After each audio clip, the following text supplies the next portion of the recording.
Hello everybody, this is Tim here again, here with the next video. I was going to do some random videos to kill some time before I did this next commentary. I figured what the hell, why not just jump into it early and get it going. So I'm going to do the Batman vs. Superman commentary for the film. If you got the time and you want to join me and you want to link up with me, I'm going to get started in 1, 2, 3 now. Okay, here we go. The film's starting. I like the leaf that's like blowing by the Warner Brothers logo. That's really cool.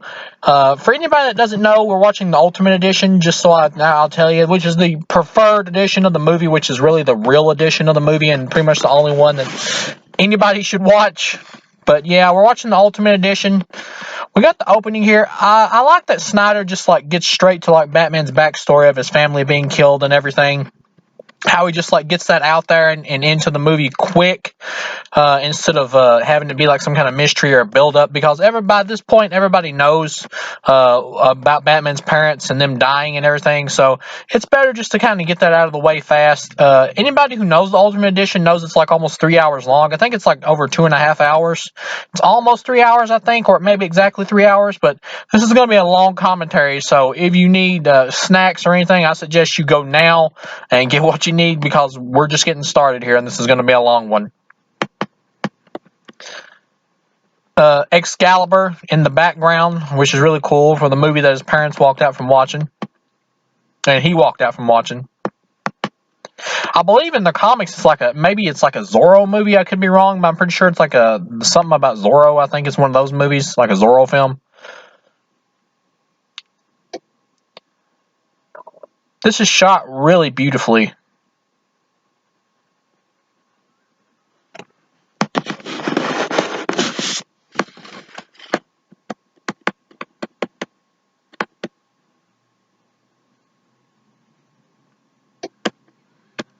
I like how young Bruce is like running away. It's kind of like he doesn't want to face the reality that his parents are dead. I like that Snyder put that in there.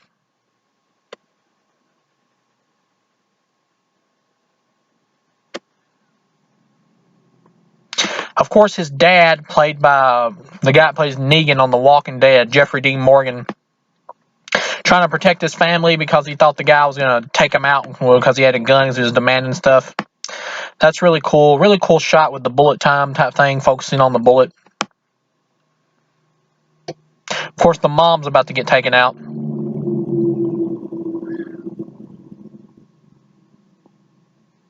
I know the mom is also played by a woman from The Walking Dead. I think her name is Lauren Cohen, I believe, something like that. I think she played or plays Maggie on The Walking Dead. I'm not sure if she's still on that show. It's been forever since I watched The Walking Dead, I'll be honest. But she's hot. But anyway, yeah, Walking Dead just like went extremely downhill. Not to get off topic here, but that show is just like coasting on fumes.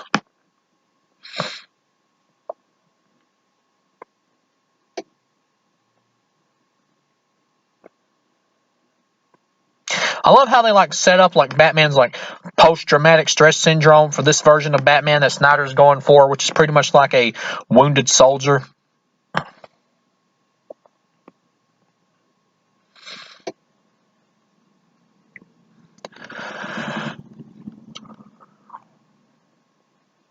This moment in the where he's fell into what's pretty much going to become the Batcave with the bats getting ready to come out, kind of reminds me of like that moment from Batman Forever, where Val Kilmer has a flashback where he falls into the Batcave type thing and sees a big giant bat in the shadows. But of course, they're both based off the same material. Batman Begins had a scene like this as well.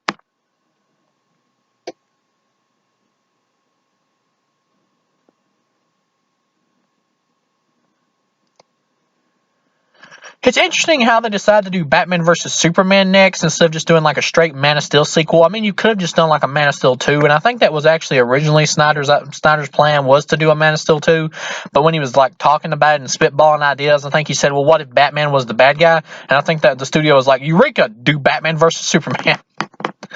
But But then they also wanted Snyder to like have this movie be like the launching pad for their own DC universe. So part of this movie was like studio mandated on what they wanted, and then Snyder had to basically take their ideas and execute them, or their ideas of what they wanted and execute them in a way that he would for his type of film. So this is basically him giving them what they wanted, but in his, of course, his own style.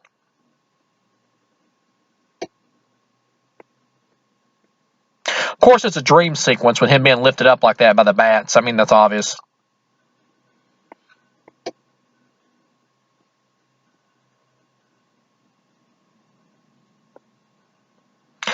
I really like how it links up directly with like the climax of Man of Steel. That's a really cool, smart idea by Snyder. In comes Ben Affleck. Is that Daredevil? Yeah, I really enjoy this opening, how it links up perfectly with Man of Steel. That's a really cool idea. Hopefully, since Snyder Cut is obviously going to do extremely well, since it's got much more worldwide distribution now, because they're making it available in like so many other countries and stuff like that. I mean, you can look it up and find out how you can watch it in your home country if you want to. But since they're doing that, obviously it's going to be a big hit. So I really hope that inspires Ben Affleck to stick around for at least a Jared Leto face-off Batman movie for HBO Max. At least that would be nice. And of course, the Justice League sequels. If we get straight sequels to Snyder Cut, I will be more than happy.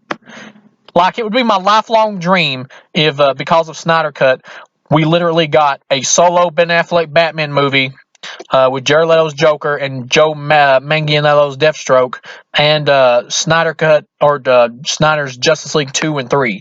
That would be awesome.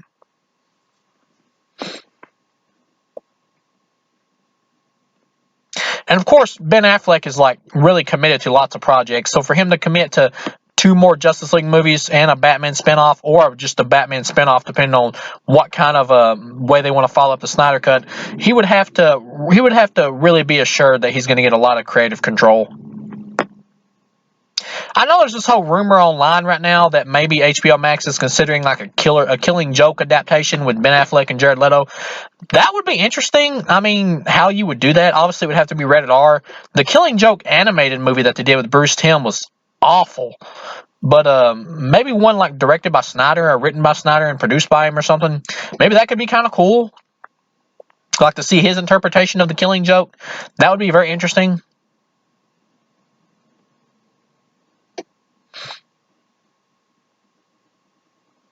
I like that Bruce Wayne like runs into action to kick ass, even though he's not in the Batman suit at all.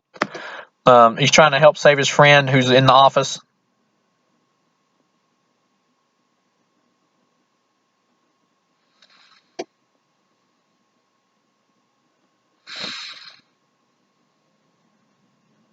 That eye beam shot right there from General Zod's eye lasers or whatever, heat vision that we saw in Man of Steel is really awesome.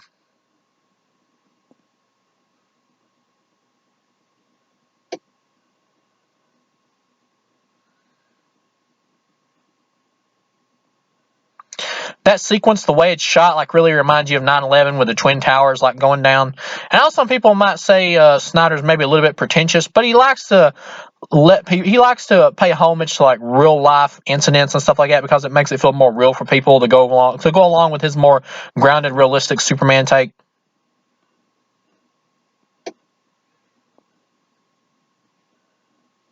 So I don't mind it. It doesn't really offend me or anything. I think it's necessary for what he's going for.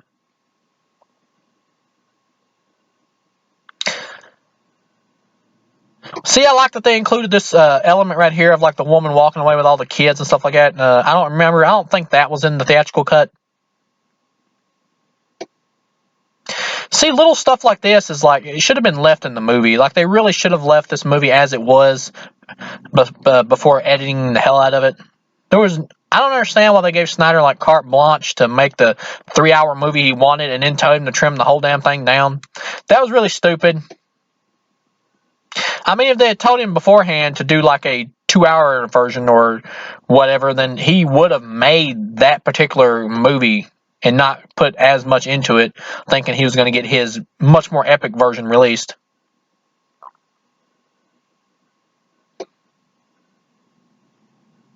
Yeah, I really like that they show him as a hero as well without the Batman suit. That's really cool. And Ben Affleck does a great job here. Like, I'll be honest, like when they first announced Ben Affleck as Batman for this movie, I was like, Ben Affleck, what? Because I was really high on like the Christian Bale movies, and they were awesome movies. I mean, don't get me wrong, Dark Knight is still, in my opinion, the best superhero movie ever made.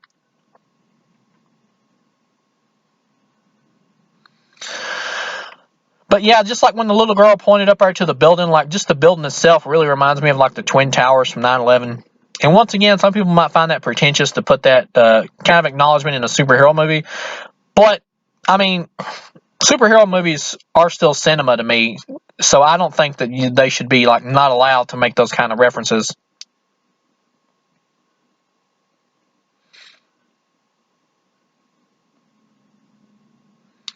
18 months later, of course, we got Ben Affleck's like super pissed off look towards Superman, so we get the idea that he's really obviously blaming Superman for all the destruction.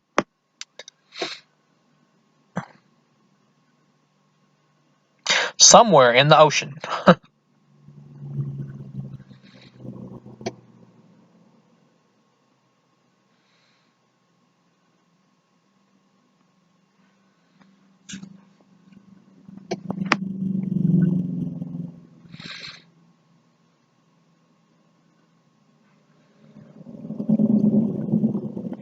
Well, they found whatever it was. I guess we're about to find out.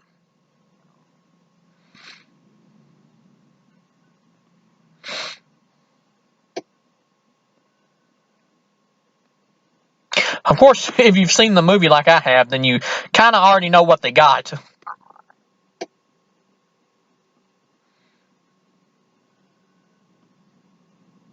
Oh boy, it's kryptonite.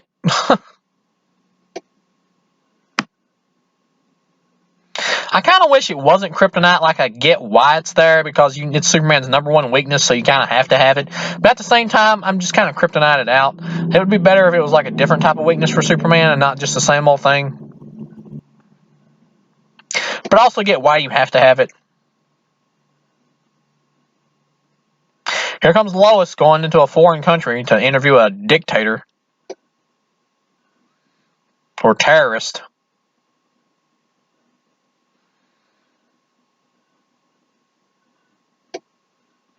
I like how they introduced like the Jimmy Olsen type character here. But it is weird that Snyder just kind of throws him in just to have him get killed. That is a little bit weird. Almost like he was just having a laugh about the character. That is kind of weird. Like it seems like Snyder just kind of found the Jimmy Olsen character kind of useless and stupid, so he just threw him in as like a joke to have him get killed. That is a little bit weird, but at the same time, it's not something that bothers me because I've never honestly cared about Jimmy Olsen. I mean, the character's fine. I didn't mind him in the animated series. I liked him in the animated series. Didn't even mind him in the Christopher Reeve movies, but at the same time, he's not like a character that I really have to have in a Superman movie. Like, if you didn't have Jimmy Olsen, I really wouldn't even notice, to be honest. I do like the fact that Jimmy Olsen is like a CIA agent here, undercover.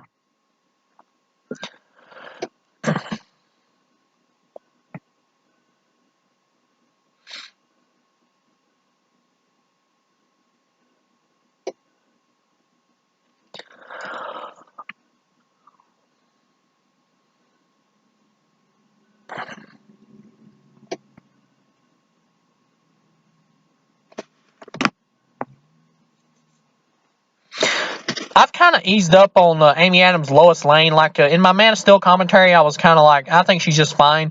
Here, I think I'm kind of more used to this version of Lois Lane, seeing her in the movie now, and I kind of like her. I still don't. I kind of like her now. I still don't think she's great, but I do think she's good. She's fine, like I said in the Man of Steel commentary. But I still don't think she has a thing on Margot Kidder.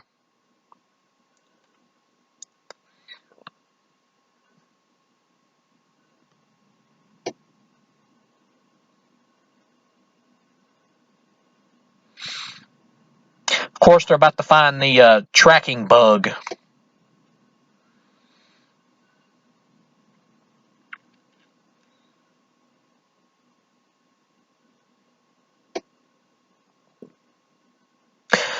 After I'm finished with this commentary, I'll probably, I know I've said this before, but I will probably do some little videos before I do another big commentary video. Or hell, maybe I will just jump into another commentary. But I want to get back to doing the Nightmare on Elm Street commentaries, because I did the first one like last year, I think, or the year before. It's been a while since I did it, and I wanted to do those, and I kind of just did the first movie by itself and never really did the other sequels. So I do kind of want to do those. I'm still debating on whether, and I'll probably do those like in between this commentary and up until the Snyder Cut. Like after I watch Snyder Cut for myself and get an idea about what I think about the movie, then I'll probably do a commentary for it deliberately, like for YouTube.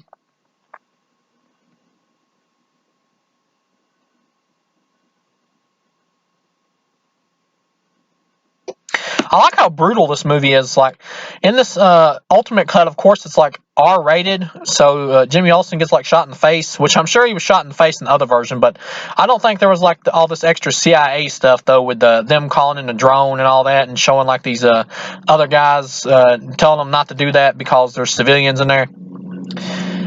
Yeah, that wasn't in the theatrical version, so I just like the tone of this movie. Like some people don't. This movie is even darker than Man of Steel, and some people were already a little upset about the tone in Man of Steel. So he like doubles down on it in this. Like you can tell Snyder is a huge fan of like the Dark Knight Returns comic, Superman wise. And that's one of my favorite that's one of my favorite Batman comics. It's not a Superman comic, but it's one of my favorite Batman comics. Like pretty much what Snyder wanted to do with the DC universe is he wanted to create a DC film universe that was in the style of something more like Watchmen, where the hero characters were more flawed and you would question their morals and stuff more, and they would be more like the Watchmen type characters. Like, is what they're doing right and stuff like that, and they're living in like a morally complex world and stuff.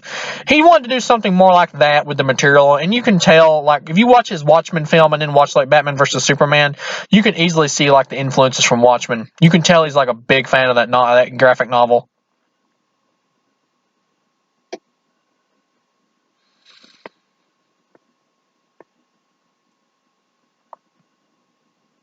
The guy who's like working for Lex Luthor, like his main henchman, the Russian guy, I believe is supposed to be the KG Beast from the comics. If you know the comics, you'll know the character. I really like this setup for how they're trying to frame Superman by like burning all the bodies to make it look like he killed them all with his heat vision. See, that was totally took out of the theatrical cut. And when I watched the theatrical cut, I was like, why did they think this was Superman's fault? Like, what evidence do they have? Like, here it's explained. They never should have took this sequence out. This should have been left in.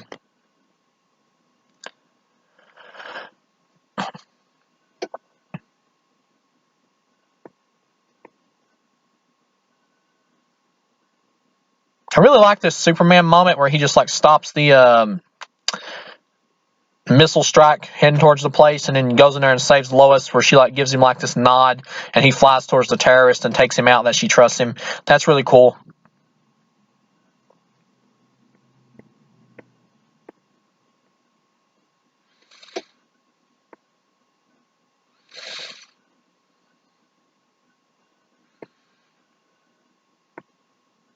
Here comes the moment where he takes the terrorist out by flying through the back of the wall. That was really cool how he flew through the wall, and I've heard some people even complain about that. But it's obvious that Superman like grabbed the dude and put his head like face first through the wall. Not the dude's head, but his own head. Like he flew through the wall holding the guy. And even if he would have killed the guy, it really wouldn't have made any difference, because once again, Superman killing because he has to is different from a Superman who just kills for fun. I don't see how anybody can have a real problem with Superman killing people because he has no other choice. I mean, I get that some people might prefer like the more fantastical Superman comics and stuff, or the more fantasy like Superman from the comics, to where he always has like a solution to where he can get a jail free card and doesn't have to go through any like real hardship, or he doesn't have to actually like make really tough choices when it comes to whether or not to kill somebody, because there's always like a get out of jail free card, like a Phantom Zone or something. But that wouldn't work in Snyder's take, not for the more gritty, realistic version that he's going for here.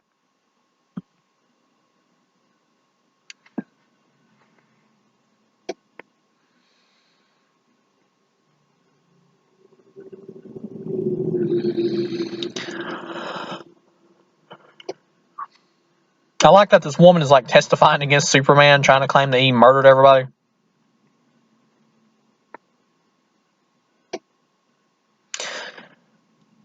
Well, they got the girl who plays like Mercy in here. I believe her name is like Mercy Graves. She was in the Superman animated series. Who's like Lex Luthor's hench girl or whatever, main hench woman.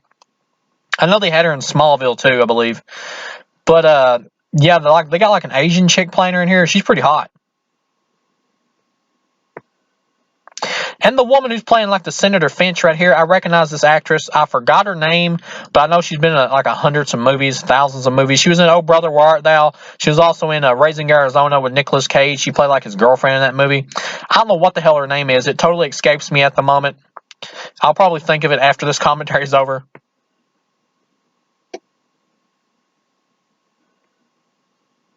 I like how this movie like asks the tough questions about Superman. Like, is he allowed to go save people? I mean, and do we hold him responsible if he accidentally does something wrong?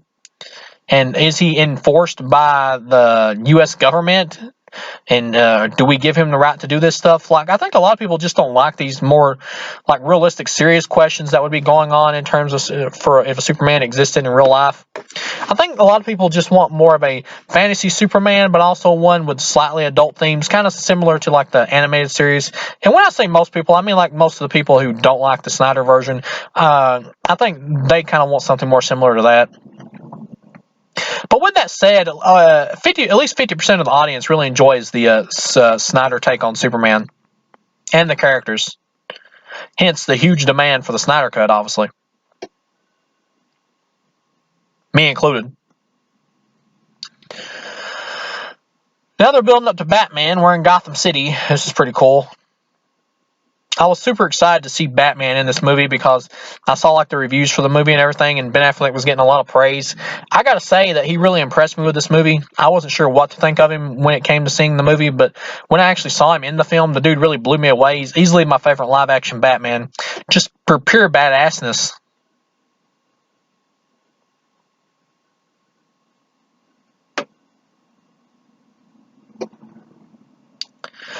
I mean, the fact that he like brands people is like so awesome and crazy. Of course, once again, stuff like that is what kind of upsets some like Batman purists because in the early comics, Batman did kill people, but then they started developing his character further and adding in like a no-kill code and stuff like that. And it's true that the no-kill code thing was added in just because of like the comics code to like reduce violence and stuff. But at the same time, it did make Batman a much more complex and interesting character. So a lot of people just kind of have grown used to that version and expected to see that in this movie, especially with like the Nolan version kind of making like the no kill thing like the main factor of the Batman character or the main ingredient to why he is the way he is. Like if you release the Tim Burton Batman movies nowadays after we've had the Nolan movies and everything, I think a lot of people would probably be pissed off at those movies for having Batman kill people in the Tim Burton movies if they were released now. Like back when those came out, people were less like really into the comic mythology and stuff, and were more like forgiving of the director just doing his own thing. So a lot of like the purists, even the ones who loved Ben Affleck's Batman, really picked at the fact that he killed people or branded people. None of that ever bothered me because, like I said, in my Man of Steel commentary, these are fictional characters, so it doesn't really matter to me what direction you take them in, as long as it's an interesting direction for the screen and still has it still has enough of the spirit of the character to resemble the character. And there's enough of that here, in my opinion. Like Ben Affleck does a great job just portraying like the just like the angst and depression of like an older Batman. He perfectly captures the Dark Knight Returns version.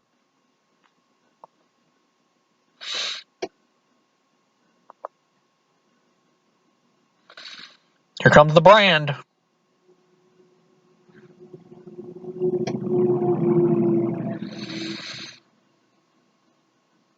At this point, this is an awesome film. I mean, we got Batman branding people, and that's rad.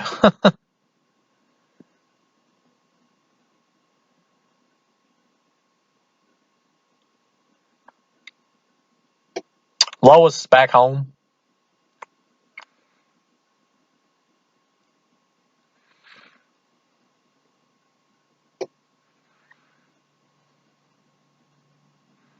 Of course, here in a minute, Clark shows up.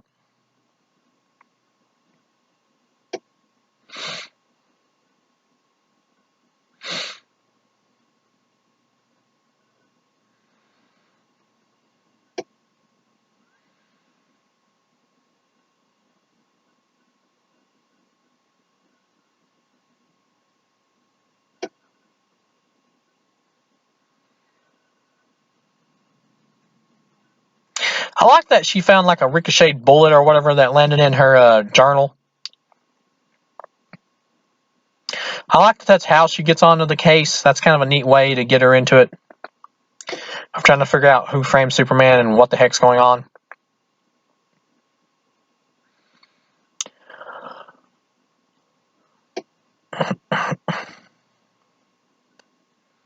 Oh, here comes Clark.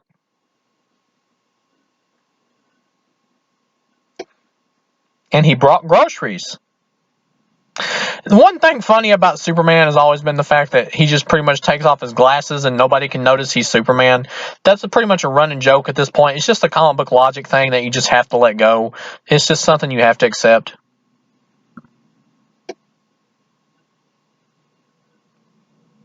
Some people have like a problem with like Snyder's visual colors and stuff, how he makes things like really dark lit in these DC movies, but I think it fits the tone because he's going for a more dark, slightly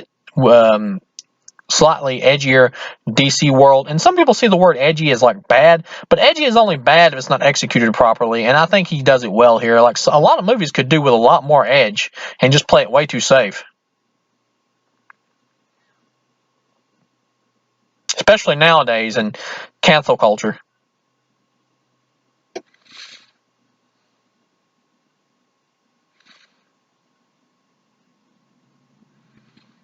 We're about to get the Henry Cavill shirtless scene, I'm pretty sure. Come on, ladies, you know you can't say no to Henry Cavill.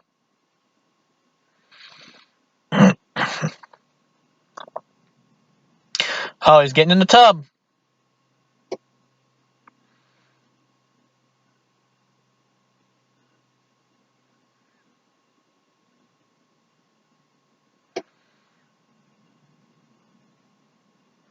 Oh, there goes the shirt.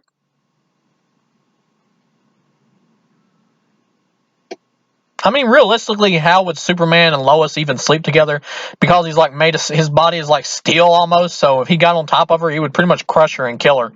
And I think that is like that in the Christopher Reeve movies. Like he isn't able to actually sleep with Lois until he like takes his powers away in Superman 2, and then they're able to sleep together.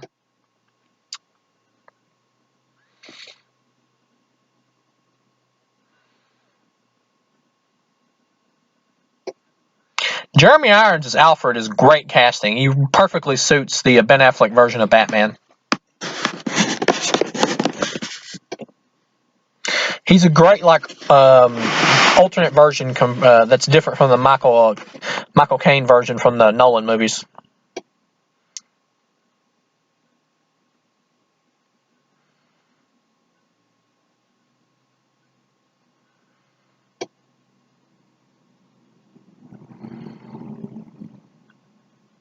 Of course, right here we get a scene where pretty much Alfred like calls Batman out about the branding and stuff, and is wondering like, is it new rules and stuff now?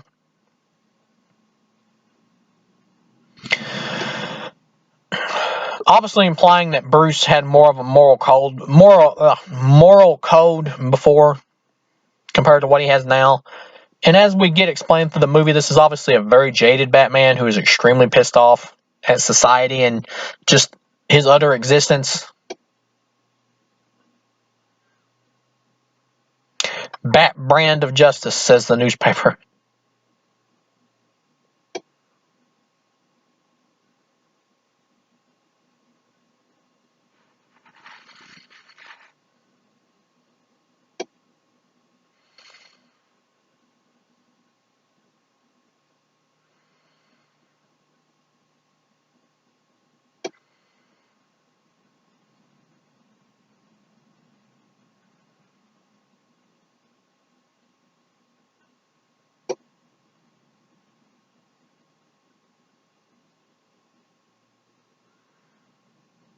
I like Alfred's speech right there where he's talking about it turns good men cruel.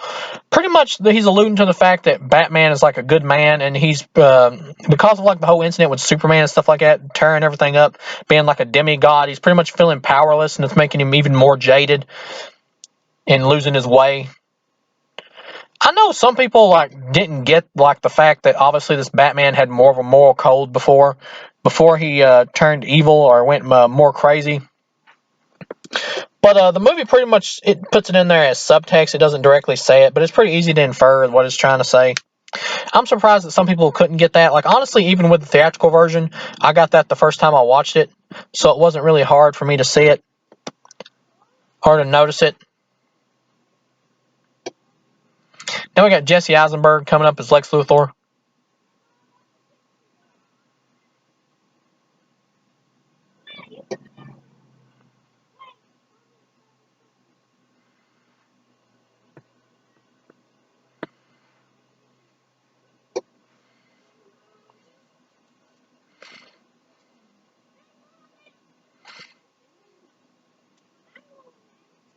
Experimental Zod's body, that's pretty cool. Like, they brought back Zod, even though he's a corpse.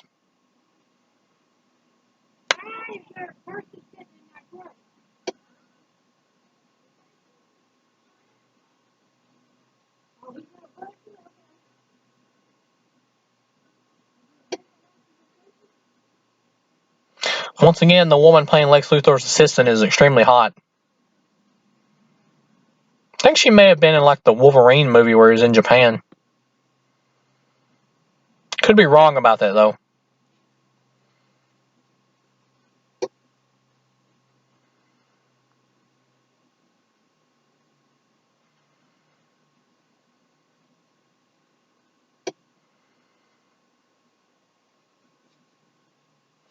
Of course, Jesse Eisenberg as Lex Luthor is kind of a controversial thing. He's not really playing like the standard comic book Lex Luthor. He's more of like a Lex Luthor inspired by like Superman Birthright, but still kind of going his own way. He's more like a modern, hyper millennial, like Mark Zuckerberg type character here. It fits in with Zack Snyder's more realistic, world based type thing.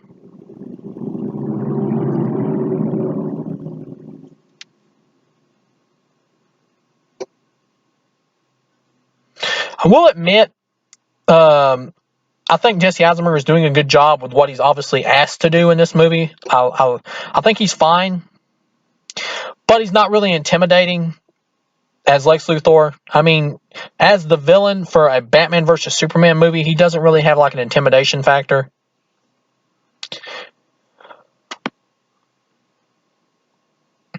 My favorite version of Lex Luthor is the Michael Rosenbaum one, to be honest.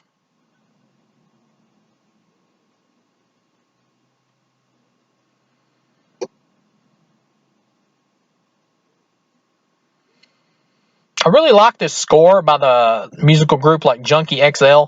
They do a great score here for this movie, and they got a score for the Snyder Cut coming up as well. I think they may have did Mad Max Fury Road as well, but they're great at their scores. The music really fits like Snyder's world and feel here.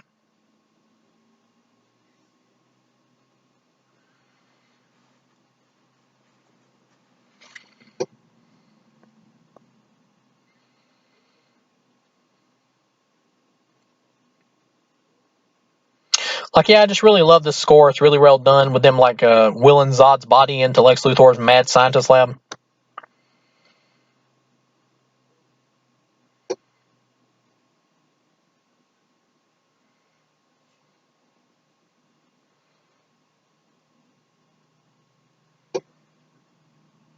Cutting up Zod's body with kryptonite, that's really cool.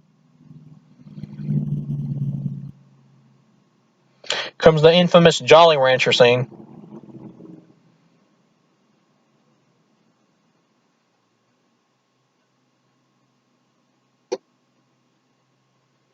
I like how he's trying to treat him like a little kid. That's great.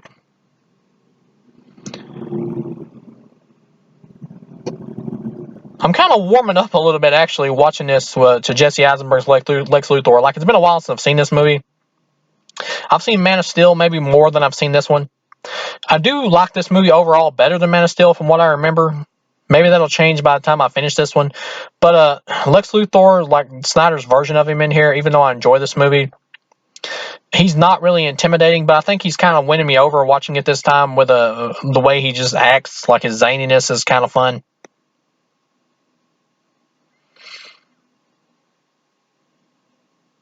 And it kind of fits in with like his young millennial Mark Zuckerberg status. I really like this, like the dude putting a picture of himself and his family and all that, and like this big memorial wall about all the people that was lost in the Zod invasion. That's really cool. Of course, he defaces the Superman honoring like statue right here, which in real life they would some people would probably blame Superman for the incident that happened, even though it really wasn't his fault. But they would blame him for the fact that Zod showed up because he was looking for him, even though really it's not really Superman's fault. He was adopted on the planet when he was a child. It's really not his fault at all. But in real life, somebody would probably try to blame him and hold it against him just because they would have all that anger about what happened to their family or themselves, and they would need somebody to take it out on or to draw it towards or whatever.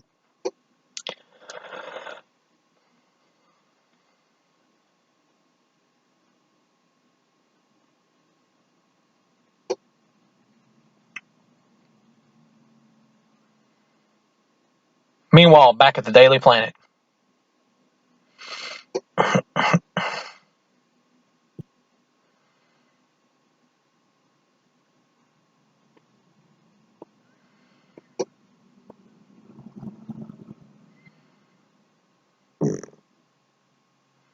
I like that he writes false god on the Superman statue. Once again, it's something that you would probably see in like Watchmen.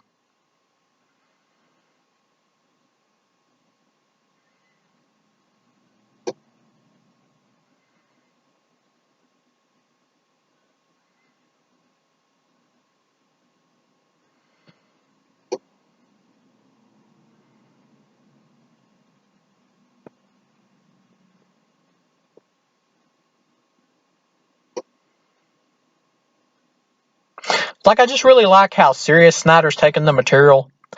Maybe it's just like a personal taste thing for me. Maybe some people prefer more like lighter and fluffier and more fun comic book type movies.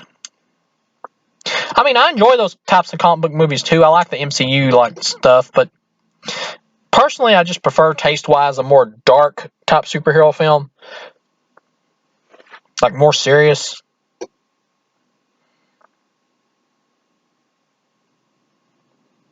I like that we're actually getting to see Clark go and do investigations in Gotham City, which once again was cut out of the theatrical cut.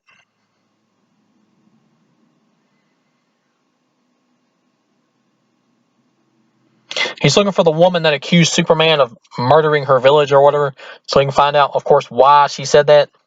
And now here he meets this, I guess, homeless man or whatever, or somebody's just hanging out in the apartments, talking about Batman. And here, of course, he mentions there's a new kind of mean in Batman, and he's angry and he's hunting, which, of course, is a reference to the fact that Batman has become more psychotic and jaded. I mean, Batman was always a little crazy, but of course, they're talking about the fact that he's become even crazier. Now he's branding people and murdering people. Or he really hasn't murdered anybody yet, but he's branding them.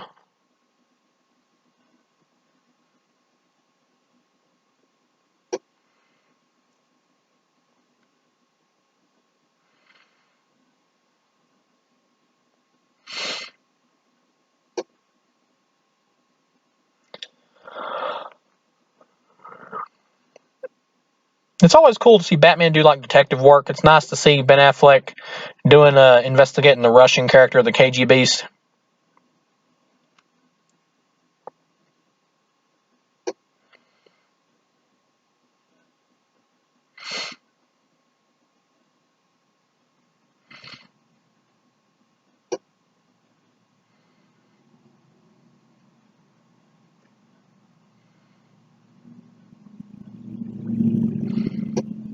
Of course, Bruce Wayne is speaking Russian just to show off that he can. Now he's tracking the Russian's phone.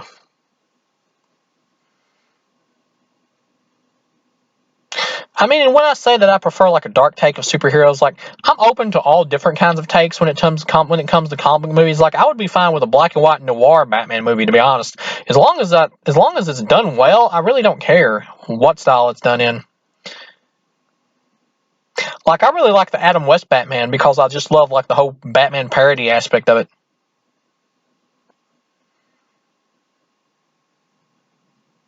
The only version of Batman I really like truly hate or have hated has been like Batman and Robin with George Clooney. That was pretty terrible. That's one movie I don't know if I'll ever do a commentary for because that would take a lot of effort to get through.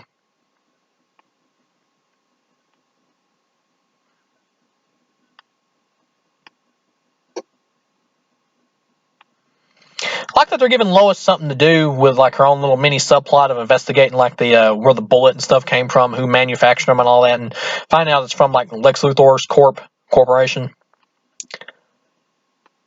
Gives her something to do and makes her more integrated in the story.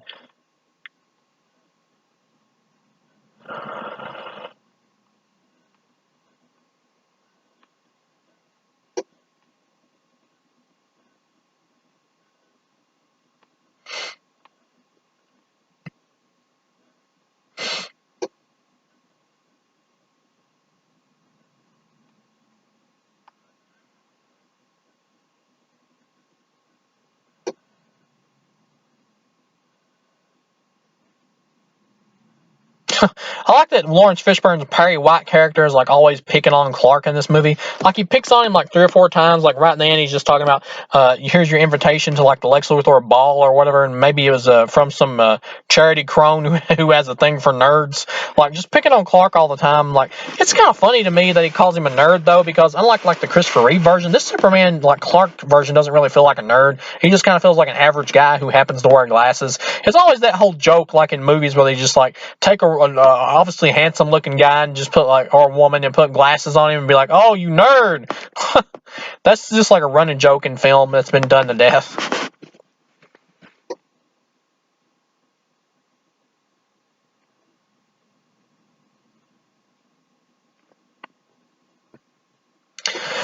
Yeah, Snyder's kind of doing his own thing with Lex Luthor here, but I think it fits the movie. Like, I can understand if you wanted something just maybe like unlike the Batman and Superman that he's done, those are still very close to the source material, despite the things that he's tweaked and changed to fit his own vision. But this Lex Luthor feels really removed from like the source material. Even though I know he's based off like Superman Birthright, he still feels removed from the source material. But I think Jesse Eisenberg plays the part that he's asked to well, and I think he's likable if you're just willing to accept what he's doing and what the version is that the director's going for and his vision.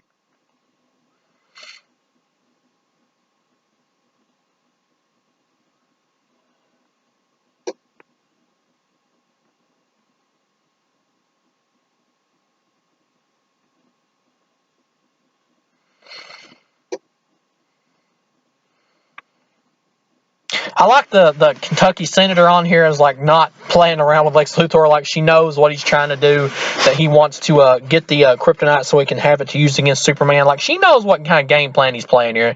I like that she's smart. That's cool.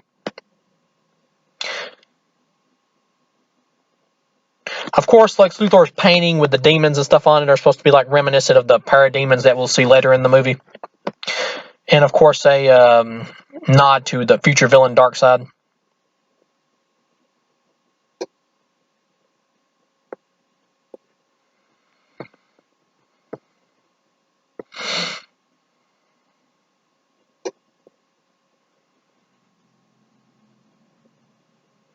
Jumping to Bruce Wayne here, the editing was a little weird, but you can kind of tell that this is a dream sequence. This is, of course, setting up for the sequence to where he's like visiting his dead parents' tomb, and a big giant like creature bat mutant jumps out.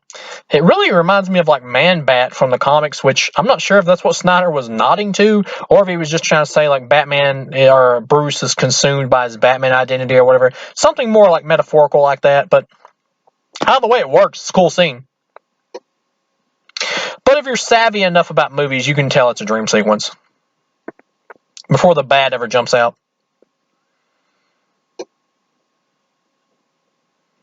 Oh, here it comes, Bruce.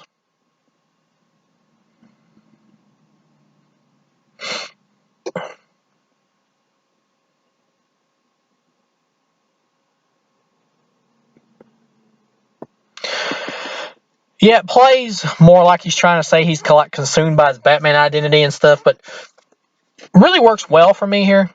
Of course, we got like a naked lady, I believe, laying in the bed next to Bruce, and he's popping some pills and stuff and drinking some alcohol. Pretty much just to show that this is a Batman with way post-traumatic stress syndrome.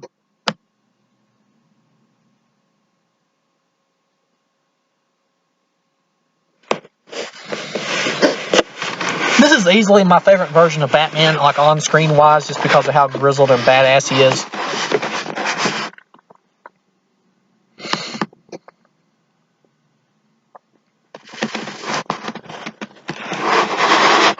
Oh, here comes Jeremy Irons Alfred to make jokes about the wine being all drunk.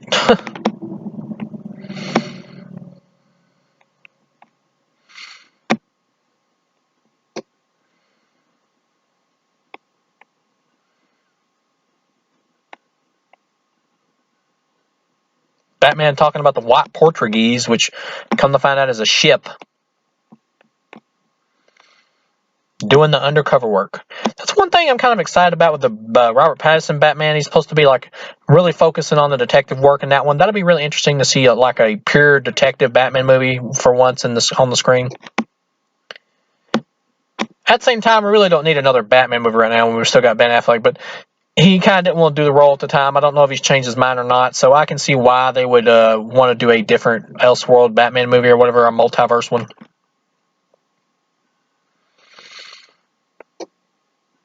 He wants to take the bat suit with him because this is a Batman who just cannot let go of being Batman.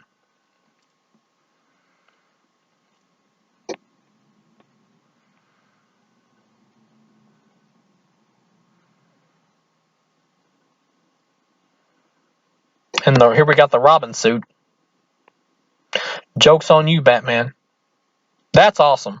That's a great setup for like a future film that would delve into that. We're finally supposed to be getting some kind of nods to that or explanation on that with the Snyder Cut because Joker's in it. That'd be really interesting to see how Zack explains that. I know in his mythology it's supposed to be like the Dick Grayson Robin, not Jason Todd. Like there is no Jason Todd, no Red Hood in this world that Snyder's created.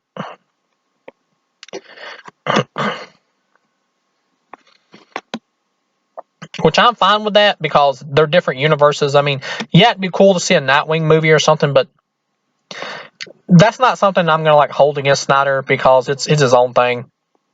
They can always do a Nightwing movie as like an Elseworld movie or something with Pattinson's Batman or whatever. It is weird that Clark doesn't know who Bruce Wayne is. Like that's kind of weird. Like you would expect somebody like Bruce Wayne to be constantly on TV or somebody to be talking about him that he would have seen him at least once on television.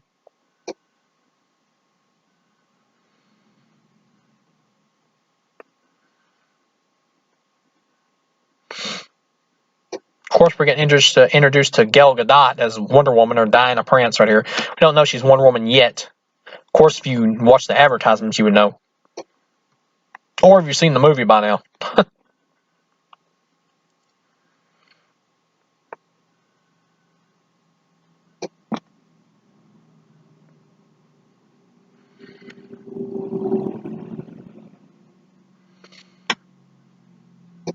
Yeah, I'm actually kind of starting to like Jesse Eisenberg's performance as Lex Luthor. Like as its own thing, I think it kind of works.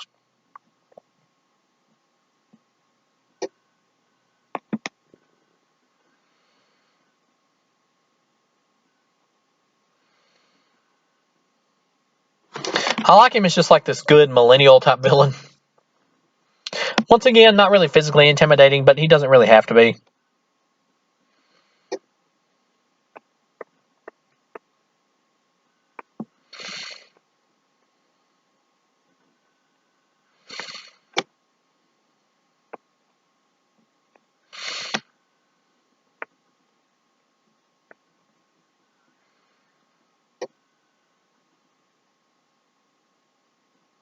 Oh, Ben Affleck's been spotted messing around with electronics. I like how he plays it off like he's had too many martinis. That's really cool, the way he plays it off like that. It's a typical standard Batman moment, but he does it really well.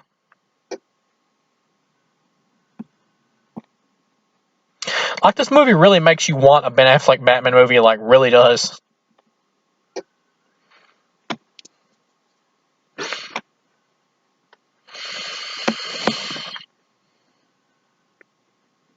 Ben Affleck and Jeremy Irons have really good chemistry. I could easily watch a whole film with them.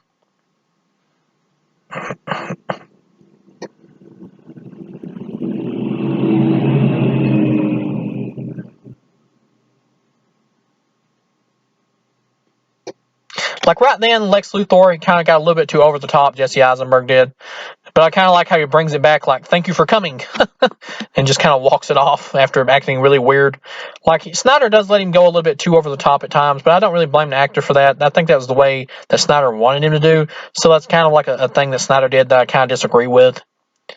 I mean, you're never going to love, like, everything that a director does that you like. There's always going to be at least one or two things that you're not going to be into that he does. I would say 99% of what Snyder does, I'm totally on board for. We got our first meeting of Batman and Superman here, and this is great. I really like this. Some people got upset that the movie wasn't just like constant Batman and Superman fighting, but you couldn't really do that. It would have to have a lot of build-up, and I like how Snyder makes this like an epic.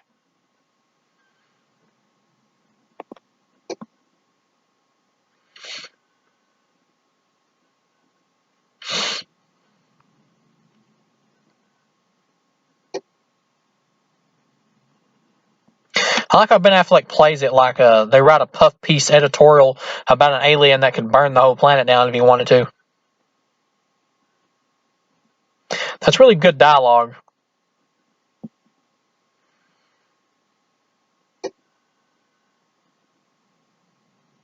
I like how he referenced the Joker right there too. That was really cool.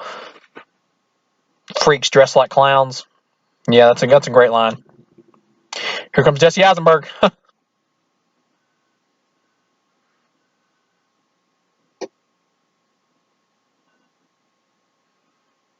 Of course, at this moment, we don't know yet, but Lex Luthor pretty much knows both their identities. I mean, like with Superman, it's kind of obvious, but it never really explains how the hell he knows who Batman is. We're just supposed to assume that he somehow figured it out. No idea why or how. I mean, why is obviously because he's trying to set Batman and Superman up together to kill each other because he wants to take Superman out because he's an alien and he doesn't trust him.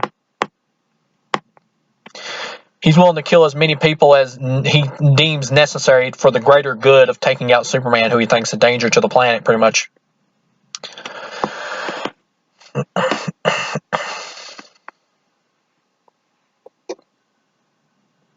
Of course, here's Superman spotting an incident on TV to where he needs to go save people, and so he abandons his following of Bruce to go save these people. Once again, Snyder's version of Superman saving people, which some people act like he never does. I have no idea why, when he obviously does.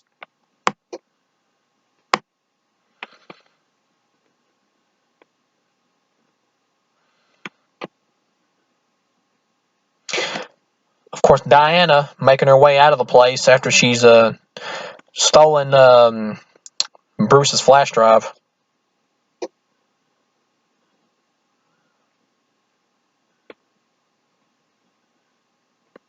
That he used to hack into Lex Luthor's files. I like how she got like the one up on him and manages to get away. That was cool. Gal Gadot was like an interesting casting choice. Like, she was not a very good actor in Fast and the Furious movies, like really at all. But she really surprises you as Wonder Woman in this. If you're coming into this thing, she's going to be terrible. She's actually pretty damn good. But I think 50% of why she's so good as Wonder Woman, though, is because her sexy accent works in its favor, though, to be honest.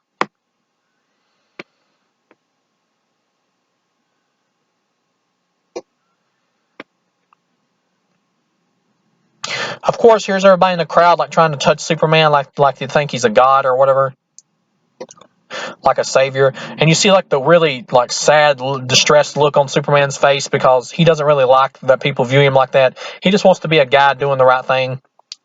But if he existed in reality, this is how some people would view him, and other people would think he's like the Antichrist and want to kill him, like Lex Luthor does.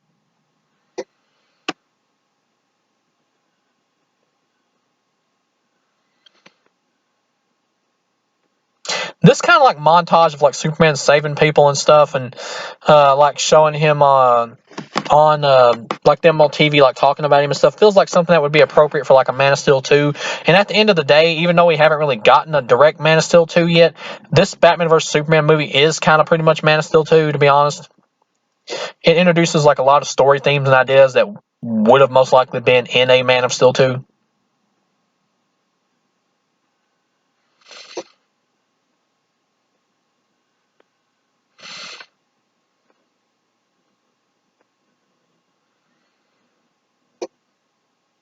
I like how at the bottom of the news it says the Superman question. This is really cool. I like how there's a big giant flood here, and the people like drawing like a Superman symbol on top of their house so Superman would see it, so he would be able to come rescue him. It's like how they see him as like a savior and stuff. Some people don't like. I said this in the Man of Steel commentary. Like some people don't like that about Snyder's take on Superman, but it makes sense for what he's going for. It works.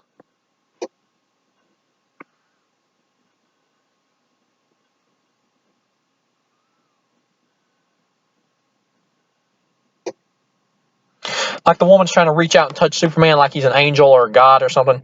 Like that. That makes sense for how people would view Superman. Some would. Of course, Clark is watching the news like, hey, what the hell? I'm just trying to do the right thing here, people. Why you keep giving me crap for it?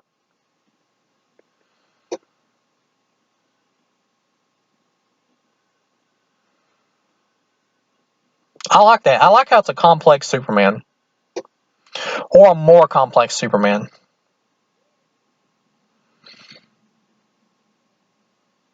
Of course, he's calling Diane Lane up.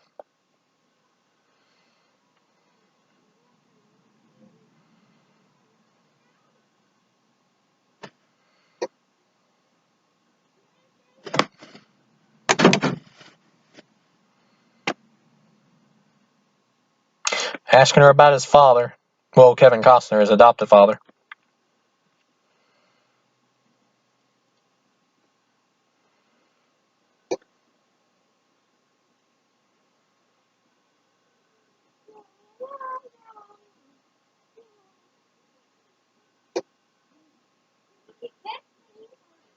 She's telling him nothing is ever simple, which of course is true.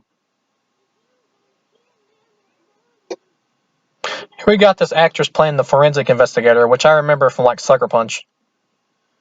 I know she was in like the Neon Demon movie as well, I believe, by Nicholas Winding Refn, who I think he also did Drive with Ryan Gosling.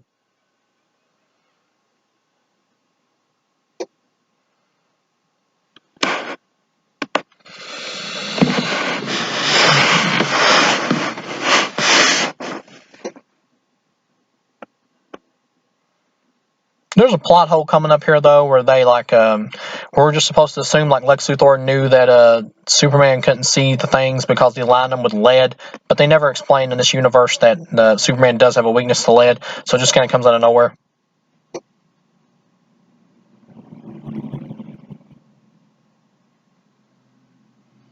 I also like how Superman's getting pissed off about Batman because he's like seeing stuff on the internet and stuff, saying Batman's judge, jury, and executioner now. I like how this is more like an anti-hero Batman. It's still just like the basic hero Batman. Yes, it kind of makes him more like the Punisher, but I don't mind this for like this particular take on Batman. I think it works.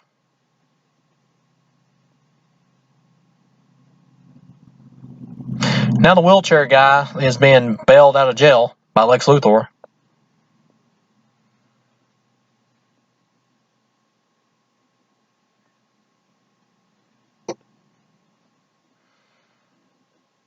I like how Jesse Eisenberg turns around in a wheelchair.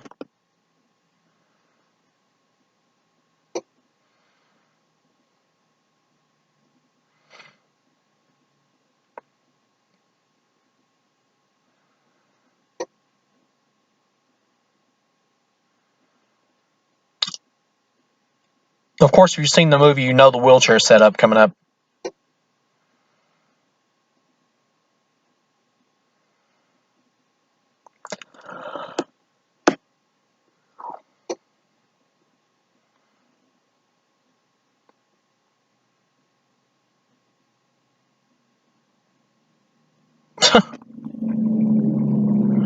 He wants to face Superman.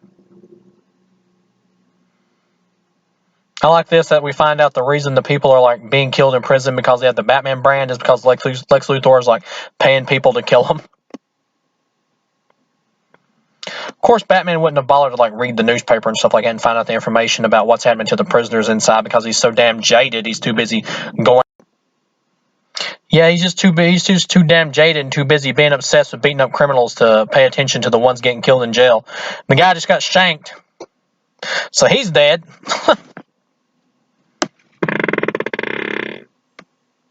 I mean, of course, no big loss there because the dude, I believe, is like a sex trafficker. So.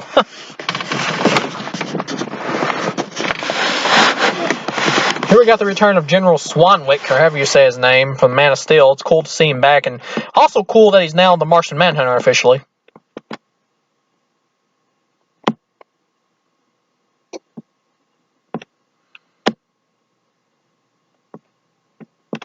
At this point, this is an awesome movie, and I really like it.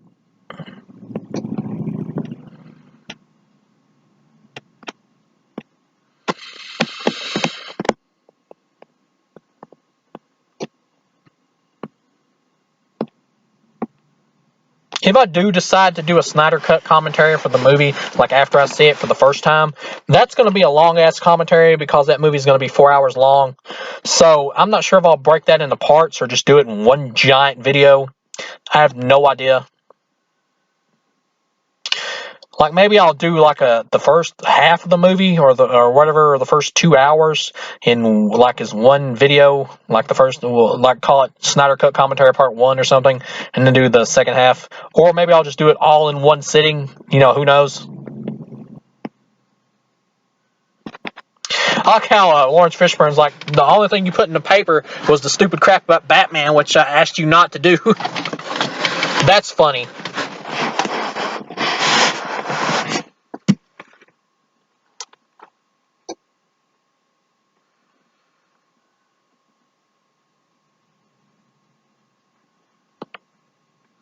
At this point, though, I think it would be a little bit better to have maybe a little bit more interaction between Batman and Superman.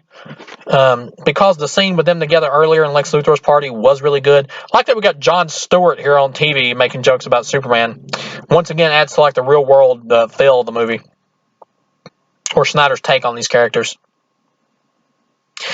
These little like inner like mingling scenes or whatever that connect scene to scene or connect some scenes to each other, like with the waiter watching Jon Stewart on TV, were also like took out of the theatrical cut, and it just made the theatrical cut like feel longer than this cut. Like even though this is a much longer cut than the theatrical version, like the theatrical version feels more boring. So it drags more. Like when I watched the theatrical version in theaters, I honestly almost fell asleep. I was so tired. It took a lot of effort to stay awake. Watching this version though for the first time years ago, I didn't have that problem at all. Of course, we got Wonder Woman showing back up.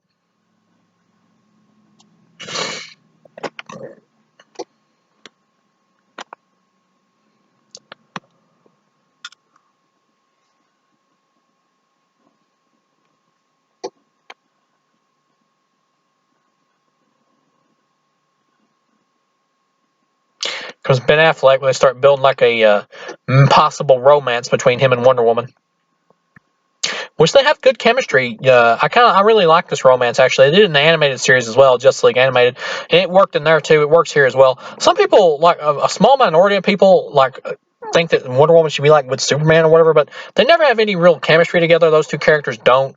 It's almost just like people that's just like, team up the strong woman with the big strong guy. They don't really fit together really well. Like it feels more logical for her to be attracted to Batman than Superman, to be honest.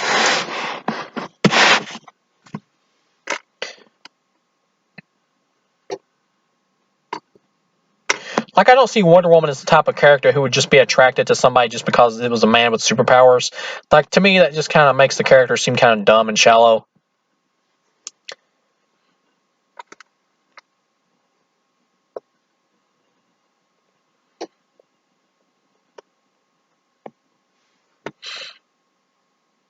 I also really like that Snyder went with an older Batman for this universe.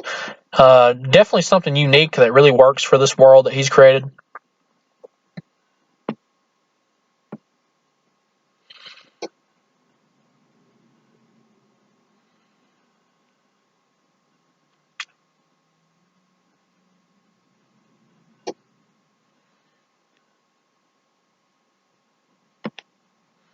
Here comes the Batman Mad Max scene, which we're supposed to get more of in the Snyder Cut. Of course, if you look close during like the Batman Mad Max world, you can see like the Joker card on his gun, I believe, which we're gonna get a explanation for in the Snyder Cut.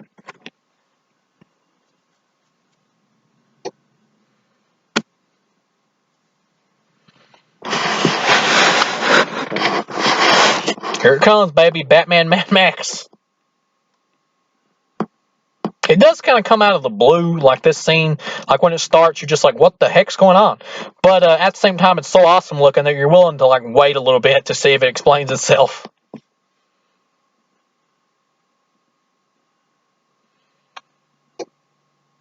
Like supposedly Snyder's sequel to Justice League is supposed to like be all taking place in this Mad Max world, and it's supposed to be about like leading into how they send Flash back through time, and which would explain this scene right here, which was obviously set up for future films.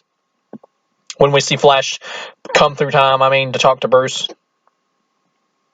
So if that gets made, that would be awesome to see like a whole movie of this Mad Max world. That would be cool as hell.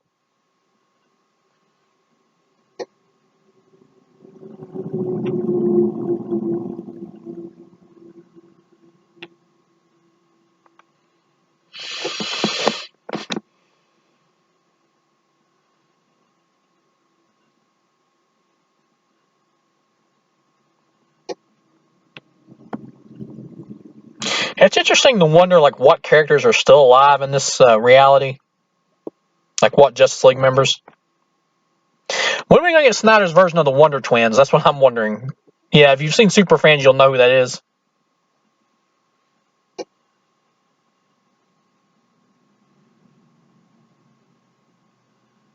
They think they got the kryptonite that they must have tried to steal from LexCorp, but of course it's a fake. The Batman and his team has been ratted out by one of the guys who's turned traitor, I guess, for Darkseid.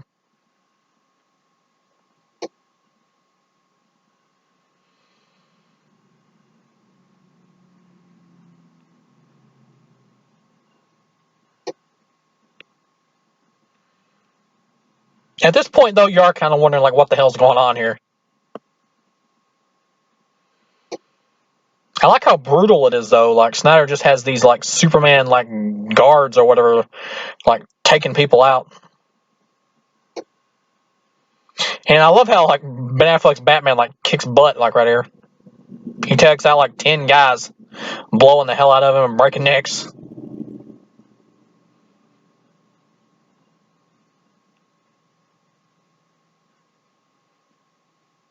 Like great action. This Batman would break Christian Bale's in half. Comes the Parademons. Now they like changed the design in the theatrical Justice League cut, but for the Snyder cut, he's changed them like back to this design, I believe, which is really cool. It's gonna be nice to see these more epic, like evil versions back again, which fits Snyder's tone like much better than what we had in Justice League theatrical cut.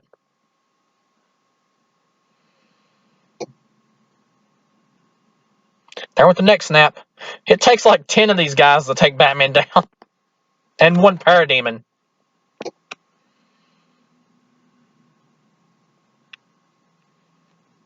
What's interesting here is, of course, we're going to see how Batman dies in this alternate reality or nightmare timeline or whatever, which is the possible future. Death by Superman after he's been captured. So I wonder if we do get Justice League 2, will it end with like Batman's character dying in this alternate future from this incident? Like will we see that happen to him, like Wall Flash, like after he dies, will we see Flash like go back in time then to try to stop this future from happening?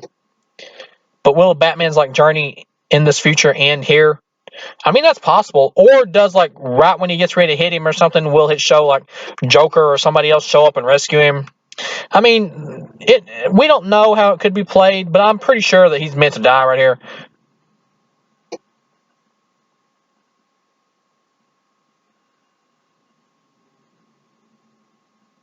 Of course, Superman is evil, so you wonder what the hell's going on with him.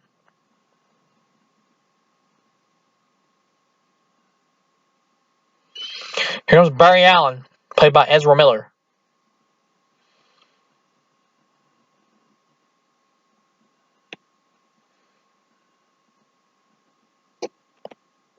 course, you wonder at this point, like, he was obviously seeing a vision of the future, but you wonder how.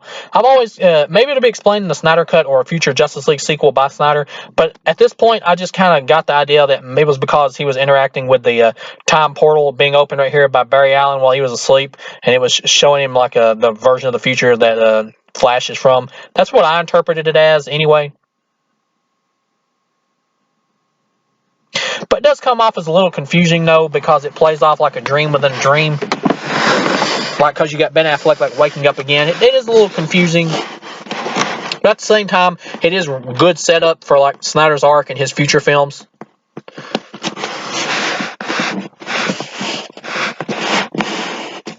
So it works in the context of this movie. Because we know we're going to get more Snyder to flesh this out in the Snyder Cut. Anytime you make like a trilogy or something like that, though, where you got movies that have to follow on from setups you do in other movies, it is kind of hard because you don't know whether or not you're going to get a sequel. Of course, this one did, though, so. Clark's getting pictures saying, is this justice? Pretty much judge, jury, and executioner, talking about the Bat brand leading to death.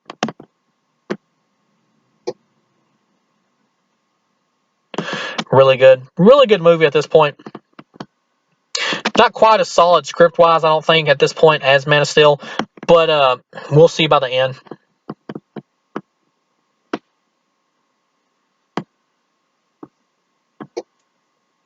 I love like the script lines that Snyder comes up with, and Chris Terrio also like wrote the script. I believe Snyder had a hand, has a hand in all of the material as well, but just like the whole speech that Bruce gives right here, talking about how we've been doing this for like 20 years, how many good guys are left. Like maybe Superman's not evil now, but 20 years from now, maybe he'll be a psychotic psychopath. You never know. So is it really worth the risk of letting this man exist? That is a really good question.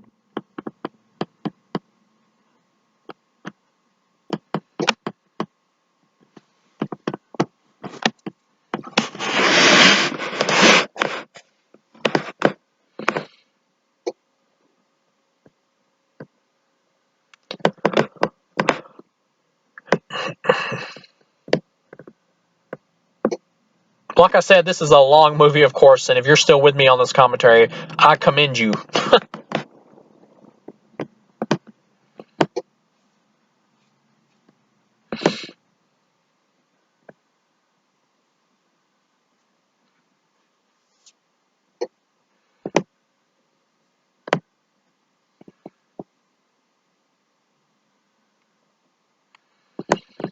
But yeah, his lines right there during the conversation with Alfred about how many good guys are left, how many stayed that way, or whatever. That's really great lines.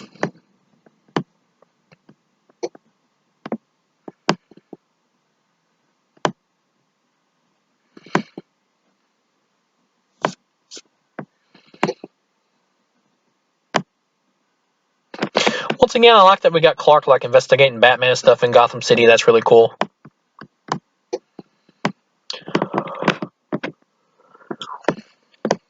And one interesting thing about this movie that I've heard some people like not get is that they're like, well, Batman's doing bad stuff. He shouldn't be doing that, like murdering people or branding them or whatever and causing them to get killed. I'm like, part of the whole point of the movie is that Batman is like an anti-hero who becomes like a villain in the movie. You're not like really meant to root for Batman. You're supposed to be rooting for Superman, really. Like Batman's character is kind of like the anti-hero who you think about whether or not he's right and the fact that Superman's such a big risk. Is he right in wanting to kill him because of that? Even though Superman now is an innocent man, of course. But really, Superman's pretty much the good guy of the movie. And I'm a bigger Batman fan. I can easily admit that. That's obviously what Snyder was going for.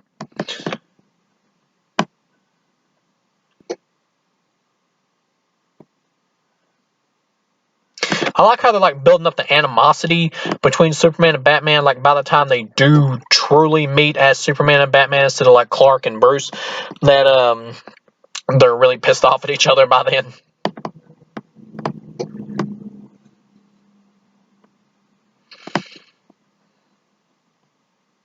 Interesting thing about this movie, like with the Mad Max thing and stuff like that, Mad Max Batman and stuff, that this movie isn't just a Batman vs Superman movie. It's called Batman vs Superman: Dawn of Justice. Like, it's also meant to set up a Justice League film as well, or Justice League like trilogy of movies. Because Snyder wanted to do a 5-film arc with Man of Steel, this movie, Justice League 1 and Justice League 2 and Justice League 3.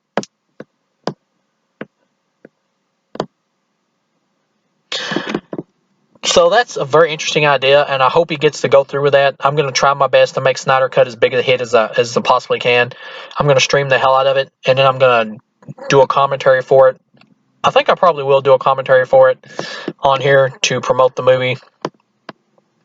Not so much promote the movie, because the movie's going to be promoted with or without me, but just to give the movie even more light for people that may not have seen it by the time I do the commentary.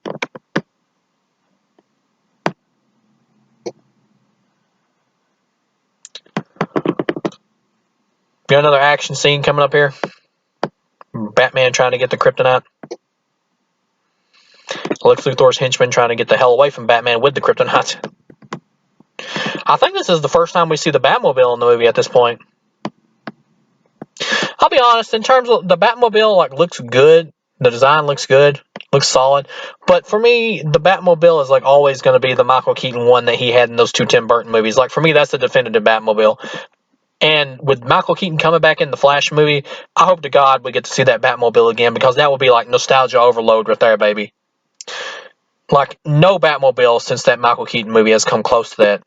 The Nolan one, it's like, that was fine as well, but still, it was more like just a tank. That's nothing like the Tim Burton Batmobile, baby. That thing was just amazing. To me, that's the definitive Batmobile. It has not been equaled.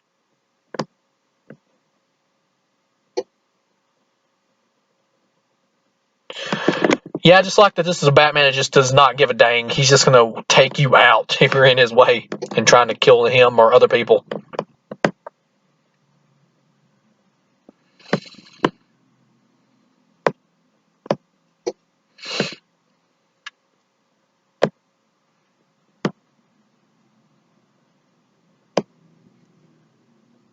Just blew that guy away. That was great.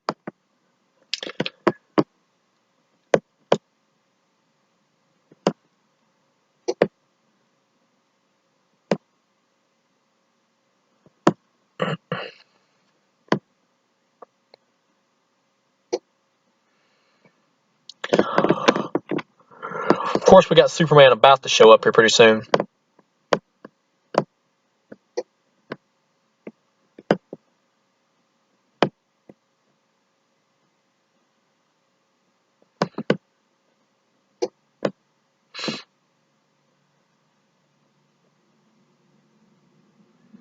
Oh, he's going to crash into the truck.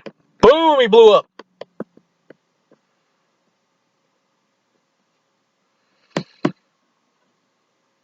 I like this right here where, like, the Batmobile, like, Batman drives it down on, like, the end of the truck where the people are hiding in it with the kryptonite and takes off, like, half of the back of the truck.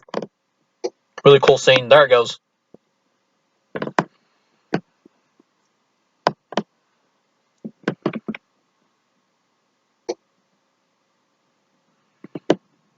Seems like Batman's stuck in the boat. No wait, he blows the hell out of it. He's out. Like, Snyder is just great at action.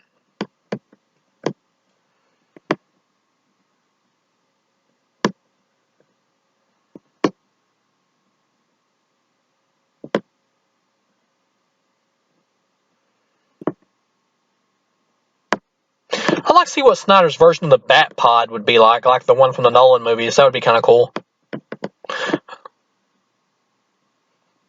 Oh man, that scene where Batman is like looking at Superman and Superman is looking at him, but they're meeting like eye contact. That's great. So epic, and it's just hilarious because it's so epic. I like how Superman like rips the top of the Batmobile off. Had enough of your SHIT, Batman.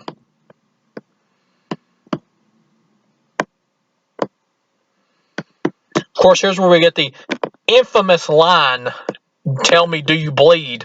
which was promoted the hell out of this movie.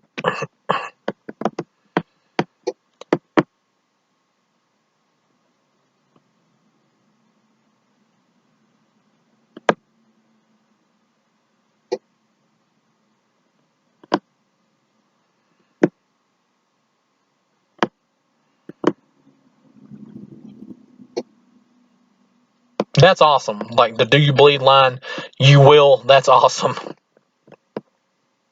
Because Batman knows that he's not a match for Superman right now because of Superman having all the powers. But he knows if he gets his hands on that kryptonite, he's going to be able to take him down. Like, Batman takes out so many adversaries just from his intelligence and battle planning that his strategery is just unmatched.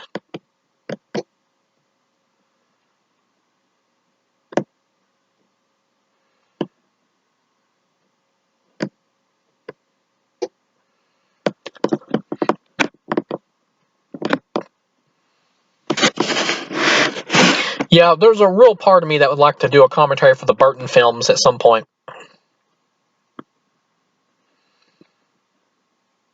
After I do that Snyder Cut commentary, though, I'm going to need to take a big break on commentaries because that sucker is 4 hours long.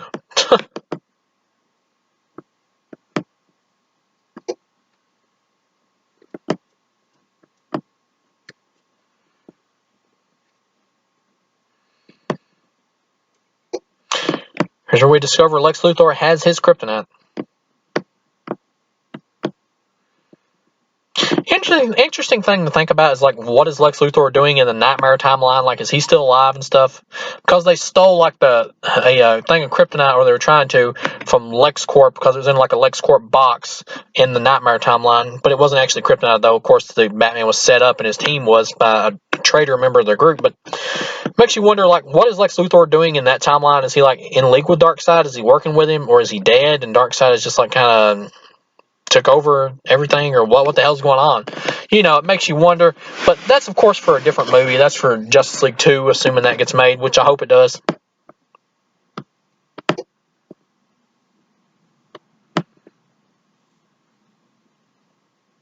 At this point, though, Lois Lane's, like, bullet subplot is kind of slowing the movie down a little bit. But I do like the fact they give her something to do.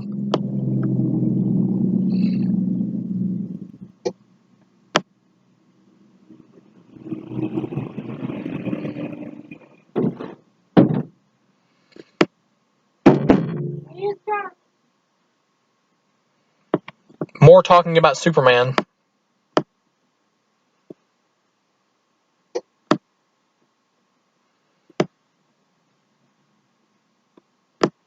Lex Luthor being obsessive over the kryptonite, which is pretty funny.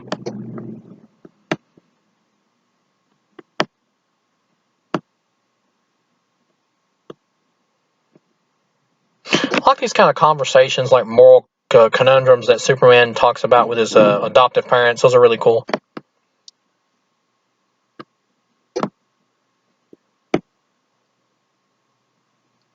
And I like Diane Lane's response. Talking about he doesn't really owe the world anything, which is true. He really doesn't. He's just doing it out of his own goodness.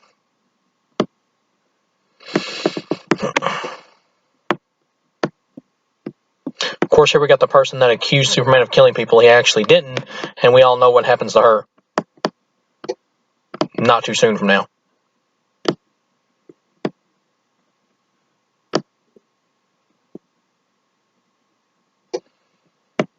Oh, she spotted him.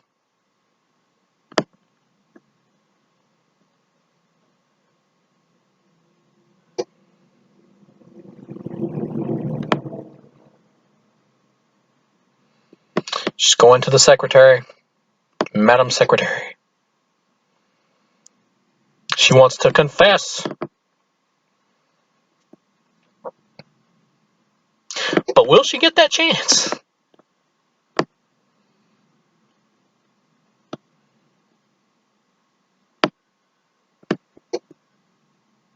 Something tells me I don't think so.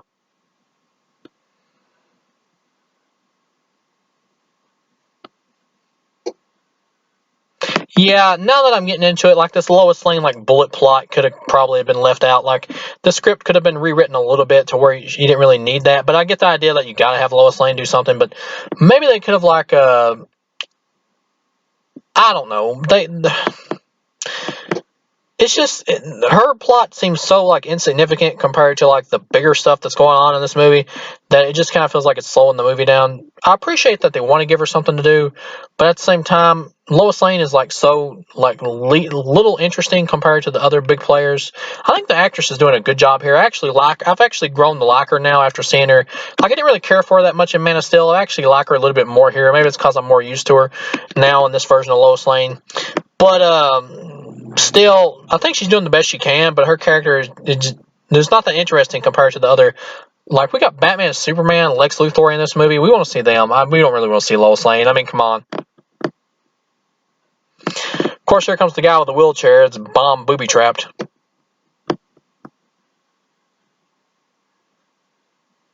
Like that Bruce is watching the news conference.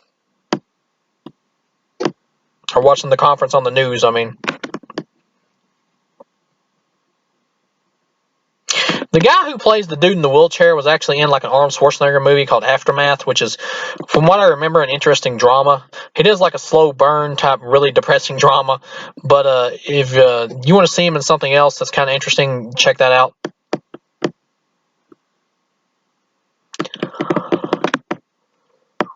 Of course, the woman's about to be assassinated by KGBs.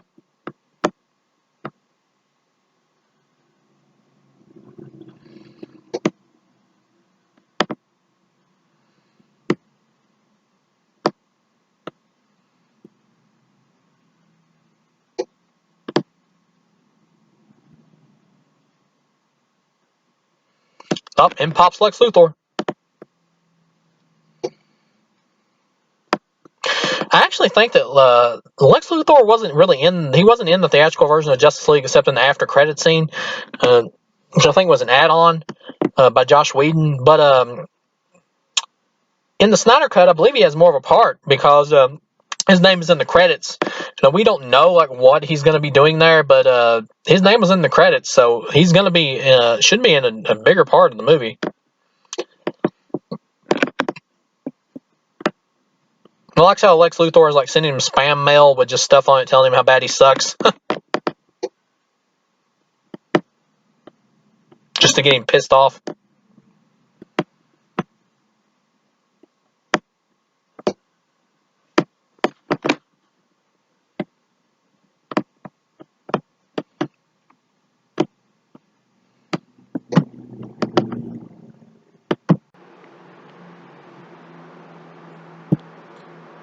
Yeah, we got the Lex Luthor bomb explosion scene here getting ready to come up, which is pretty cool.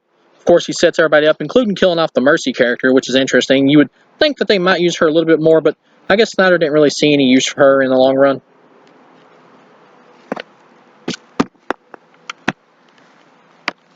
Of course, we got KG Beast about to push the woman down on the train tracks and end her life.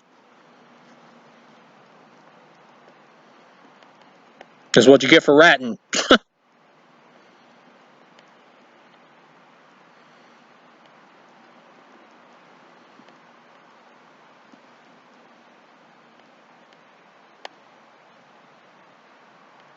Oh, she's dead.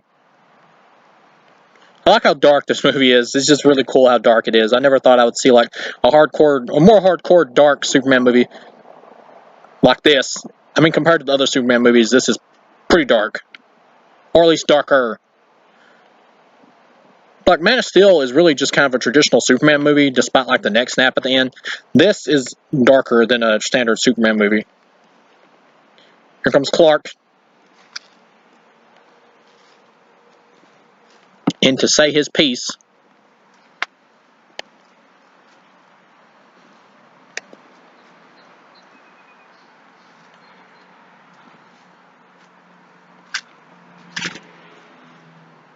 He's coming in, baby.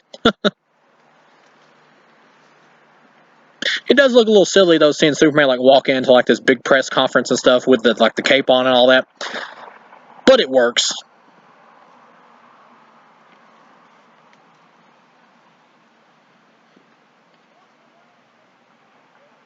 Of course, the senator knows what Lex Luthor is planning and what's really going on, but before she gets a chance to tell everybody, like she gets blown up. Of course, this is what she gets for being in so many Coen Brothers movies, I guess.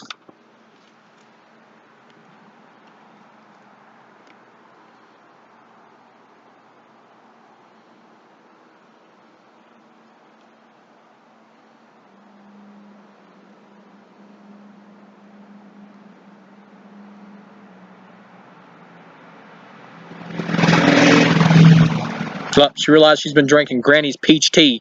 I wonder if Lex Luthor actually pissed in the jar.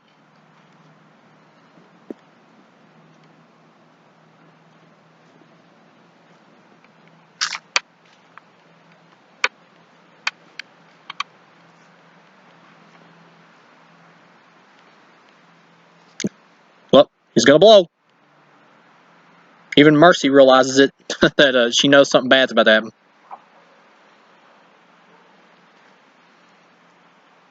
Come on, turn the jar over. It says Granny's peach tea.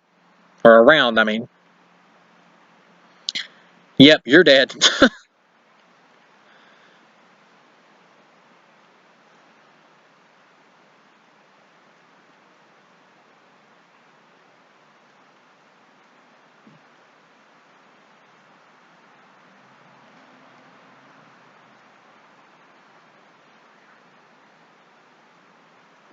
Yeah, I just really like the brutality of this movie. This movie does not screw around when it comes to just blowing people away. And I like how Lex Luthor once again is setting up Superman just like wherever he goes, violence happens. And I also like how like the people outside, like some of the people protesting Superman had like signs up and said like no illegal aliens and stuff. That was really cool. It's just really interesting what they're doing with the movie. But yeah, now we got the bomb explosion and all the people had like illegal alien like signs and stuff like that up. It was really cool. Of course, we got Batman getting another letter from Lex Luthor. You let your family die. Which is kind of on the nose. Like, does he know exactly why Bruce Wayne had become Batman because of his parents' death? Does he really know that? I mean, that does beg the question, like, how much does he exactly know about Batman? Of course, we got Lois Lane there trying to get in there to check on Superman and everything. I like how they got this scene back in the Ultimate Cut of, like, all the people who've been injured from the explosion and stuff.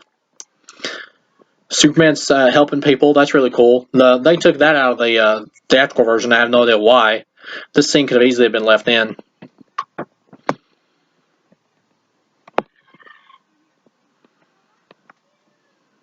Some people don't like how like Superman's like a more strong, silent type in this one, as compared to like Man of Steel, where he would talk he talked more. And here it's more like reading his facial expressions and everything, and he kind of plays the character more with you, like using his facial expressions. You're able to like read pretty much what he's feeling. Like you get the idea, like he's glancing around all these dead bodies and stuff. He's thinking like maybe I'm doing more harm than good, and I should get the hell out of here. It's obvious how he's feeling.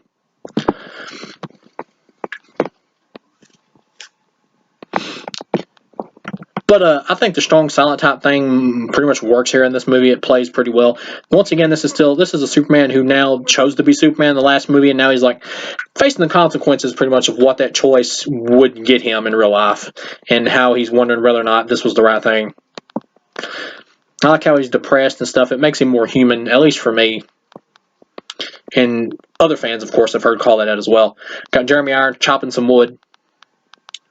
Once again, I think this was also removed from the theatrical version. No idea why, again. I guess just to shorten the runtime. Jeremy Irons is so great as Alfred.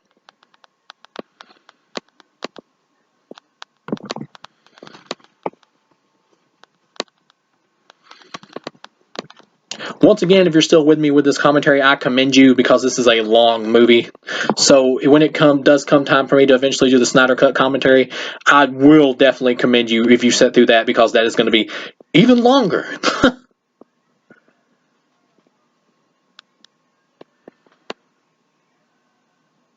I like how like conflicted and stuff and kind of depressed Jeremy Irons is looking as Alfred, because he knows now that seeing that stuff on TV about the Capitol bombing or explosion or whatever with Superman being there, he knows that's just going to push Bruce even further over the edge. Like he knows.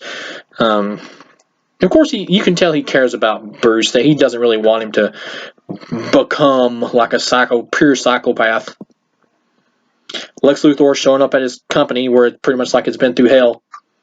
I believe, like Snyder has actually stated, that there is actually a 4-hour version of this movie that just not like this is the Ultimate Cut, which is pretty much his real version of the movie. But I believe that he has said that there was like at least 4 hours worth of footage for this movie. I wish he would release that. And I know there was like a 4-hour cut of Man of Steel as well. And he's satisfied with the cut of Man of Steel that's out, so he doesn't care about releasing like the extra footage or an extra long version or whatever. But and the same thing with BVS, like he's satisfied with the Ultimate Cut for Batman vs Superman. Like this is his real cut of the movie. But at the same time, I would love to see like the 4-hour cuts of both these movies. That would be awesome. I mean, for a hardcore fan like me, I would love it. Of course, you can see Lex Luthor start to smirk on his face by seeing the Batarang there and the kryptonite gone, because he knows that Batman has took the kryptonite and took the bait, and he wanted him to take it because he wants him to kill Superman, because he knows Batman can do it. Then we got Superman talking to Lois Lane about how depressed he is and how he feels like he's a failure pretty much, and that Superman is a failure, because pretty much he was trying to go with the ideal of Superman being like hope and goodness and all that.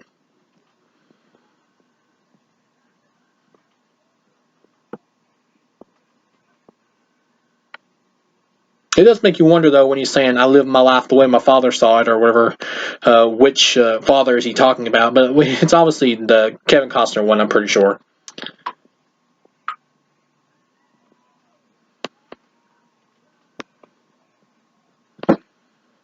Once again, this Superman is like lost hope right here, and of course he has to get it back later, before the next part of the movie. But I just like that, how this is a Superman that can be broken and depressed, but also find his way back. This is just a much more intricate, emotionally wise Superman when it comes to like emotions and stuff and humanity and all that. I just find this really interesting.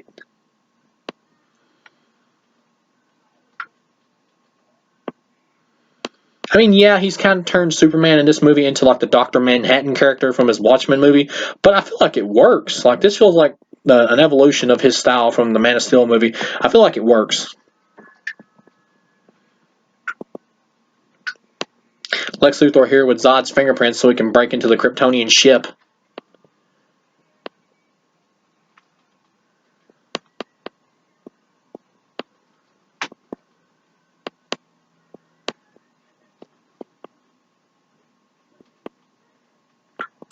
Going into the Genesis chamber, which is what they use to create baby Kryptonians, pretty much, I believe.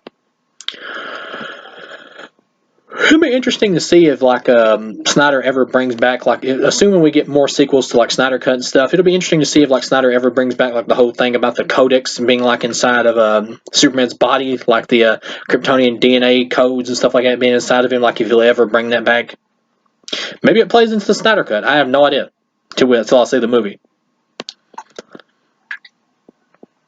Oh, Lex Luthor messing with the equipment.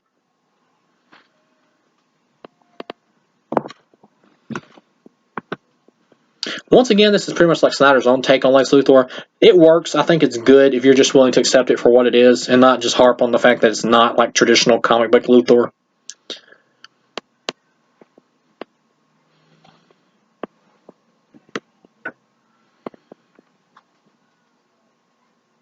Some people are going to like that about Snyder, how he wants to, how he's doing like his, how he's being an artist and wanting to interpret the characters, some of the characters in his own way and all that. And other people are just going to be pissed off because they want like a basic adaptation of the source material. Me personally, I enjoy seeing what. I'm willing to be open to different stuff when it comes to like doing adaptations of fictional characters and stuff, as long as what you're presenting me, even if it's different, if it can be entertaining in its own right and work within the context of the story. Like, I think there's enough like comic book elements and stuff like that of the comics here in Snyder's take with Batman and Superman to really even out like the whole fact that Lex Luthor is different, to where it doesn't really bother me that much. I mean, I can go with it because I think it works in context of the story he's telling me, because there's enough comic book elements of the comics here to make it still feel like a Batman and Superman story. Except it does kind of feel like an Elseworld one, this movie does. But once again, so did the Batman Returns Tim Burton movie, really. So these are all just different visions from different directors of what they see from these characters or what they find interesting about them. Question is, does it work on screen, and are you willing to give it a chance, or really just hate it because it's not what you want to see? I like how Batman made it into like a kryptonite spear. That's cool. He's checking out the files, Lex Luthor's files. We're getting our first insight into Wonder Woman.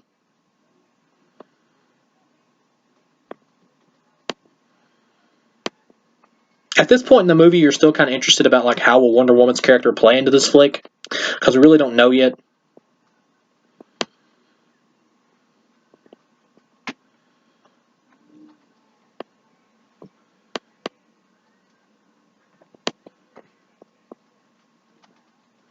All we know from here is like Lex Luthor's been spying on her.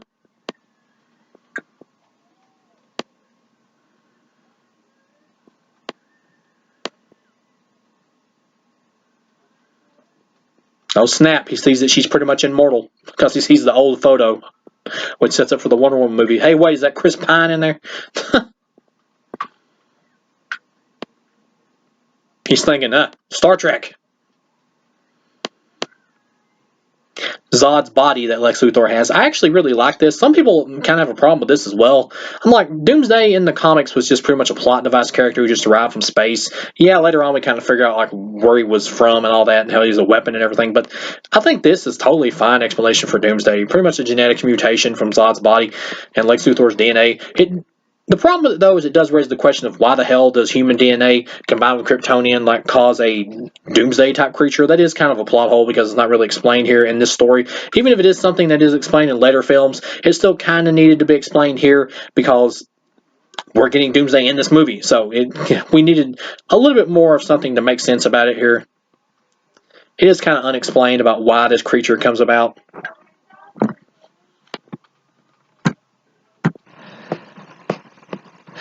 If you're still with me with this commentary, I'm like really surprised because this is such a long movie.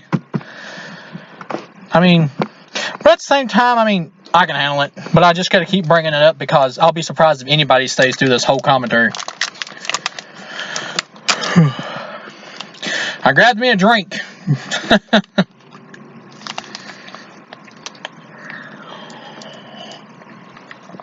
Which we're about over halfway through with the film now.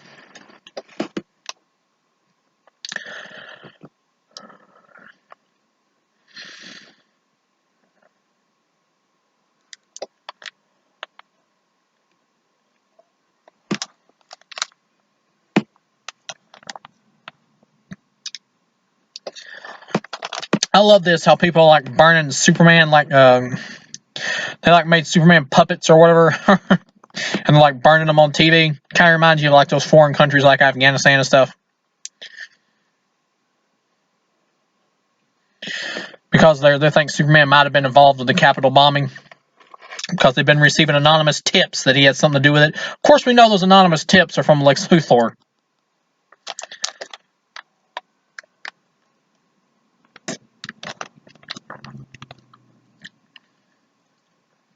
Clark going off into the cold mountains because he's depressed as hell.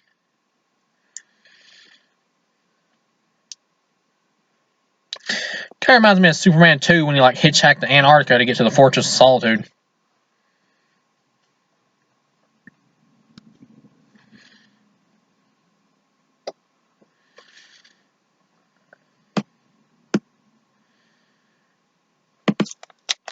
Lois watching TV.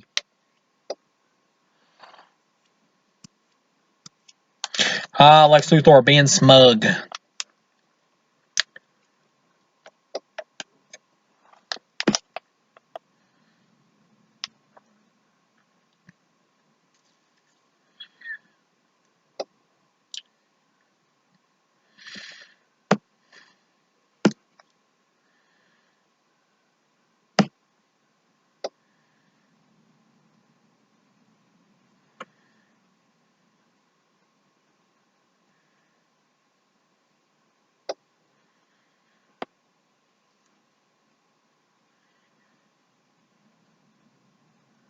Looking around in the guy's house.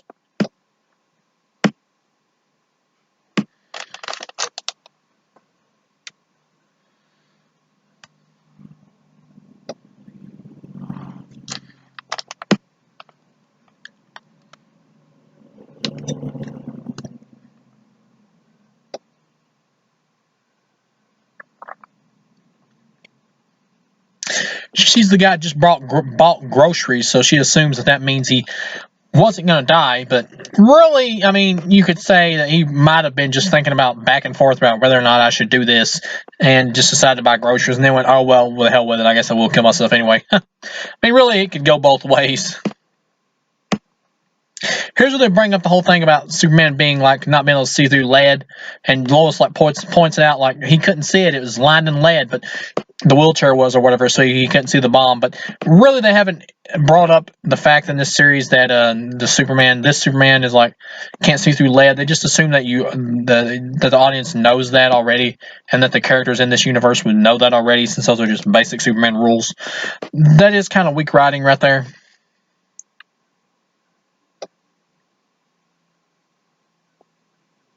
Kevin Costner cameo.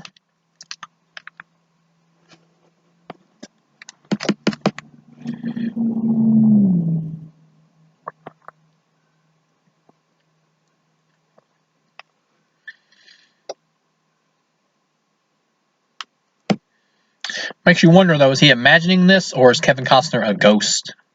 Kind of like in Field of Dreams.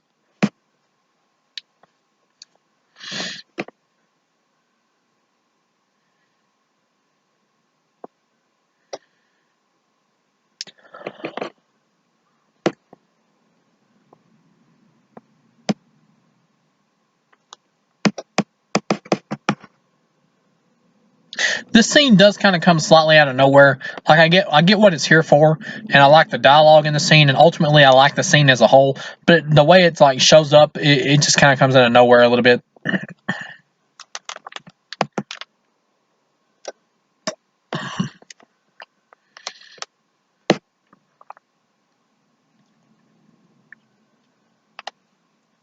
really like, though, the lines that Kevin Costner delivers here, though.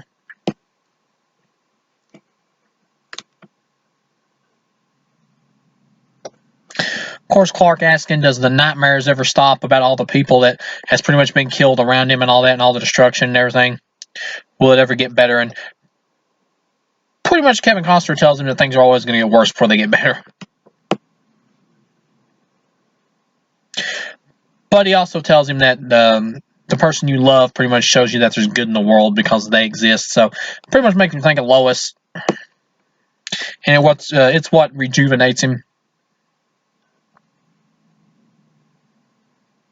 A good scene, even though it does kind of come out of nowhere. Now we got Bruce going to talk to his dead parents.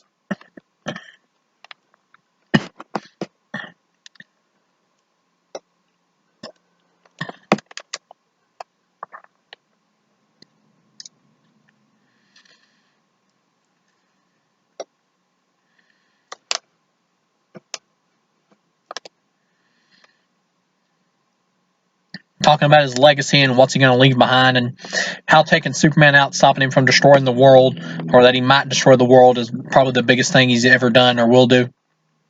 But little does he know he'll be on the Justice League.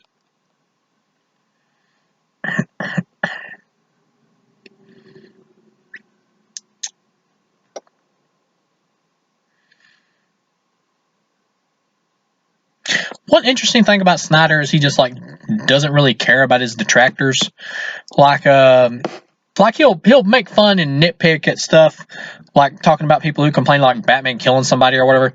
Like he'll make jokes about it because because the complaint was like so constant from people as like a nitpick of this movie, that he would just like fire back at it by making cracks about it, because he gets so much like crazy negativity. And the thing about Snyder is, like, weirdly, it's not just that some people don't like his movies. It's that they have to like take personal attacks against him for some reason. I don't get that, why people feel like they have to do that.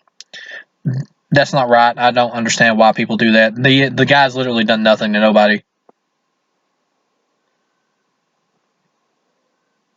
But like I was saying, though, one interesting thing about him is that he sticks to his vision. Like, he knows what he wants and what he wants to execute. And if you like it, you're along for the ride. And if you don't, too bad. That's pretty much it.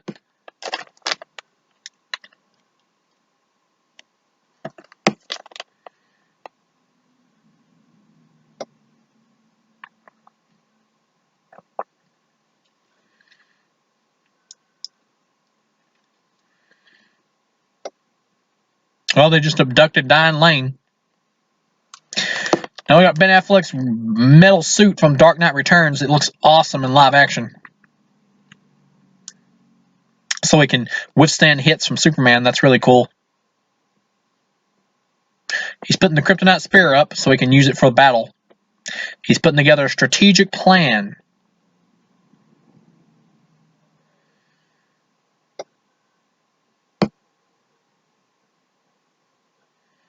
You're sending out the bat signal pretty much as an invitation to Superman to bring it on.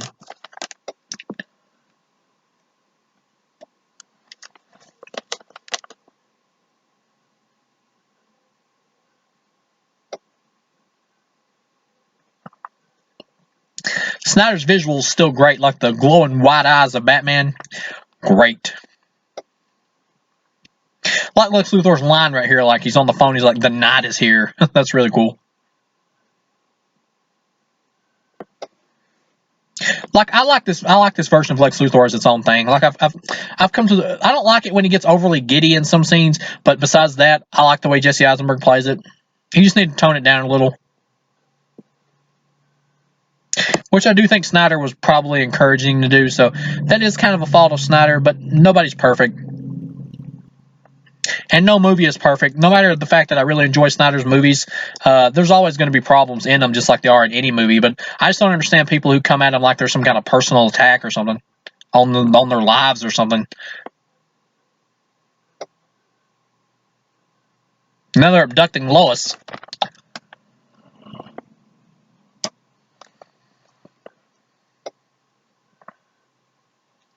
Oh, they got her.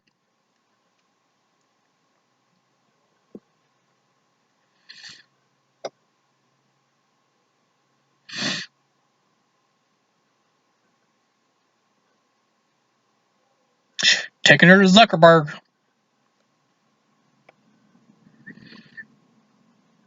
This score is great. If I get a chance, I really want to buy like the soundtrack to this movie.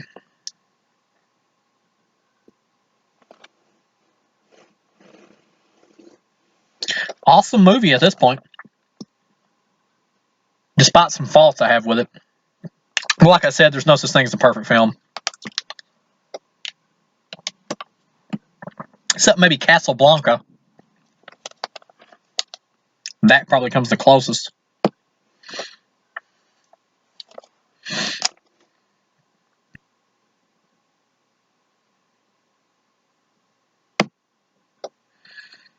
I like how Lex Luthor's messing with her.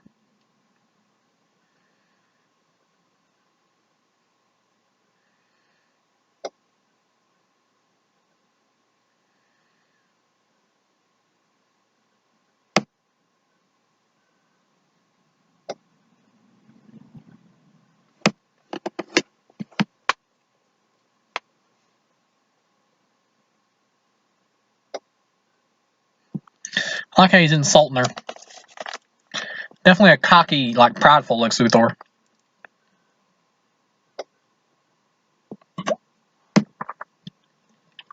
Which Luthor usually has an ego, though.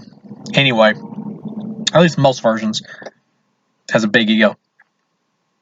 A lot of times he's usually like jealous of Superman. Here he pretty much just wants to destroy Superman because he thinks he's a threat to humanity. He's willing to kill whoever gets in his way to do that.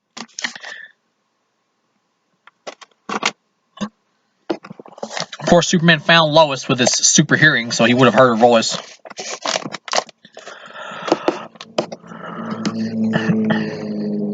Faster than a speeding bullet. Plus, he was probably looking for her anyway, listening for her. It's untelling how long he's been back in the city. I doubt he flew straight here from the Antarctica or wherever the hell he was.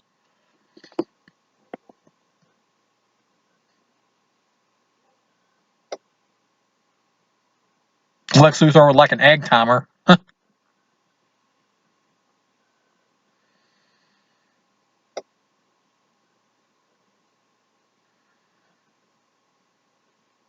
Now, Superman's pissed off at Lex Luthor for like throwing Lois off the building or whatever, but at the same time, he doesn't really know at this point, I don't think, that Lex Luthor's been the one that's been like setting him up. I don't think he knows.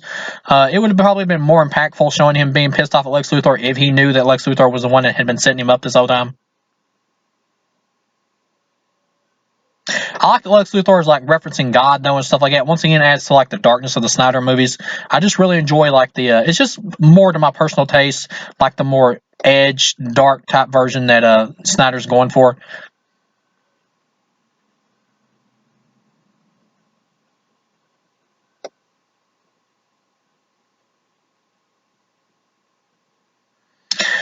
And I like that he knows who Superman is. Like, I mean, that's pretty obvious who Superman is, but I also just like the fact that he really does know who he is.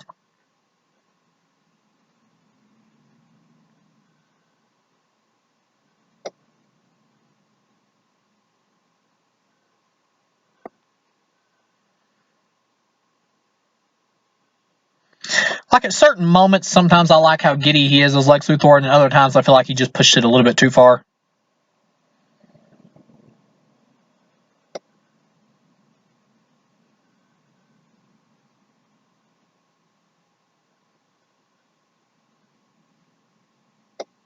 He is kind of overdoing it right now, though, because he keeps saying "Son of Krypton, Bat of Gotham, Day versus Night." He is overselling it a little bit.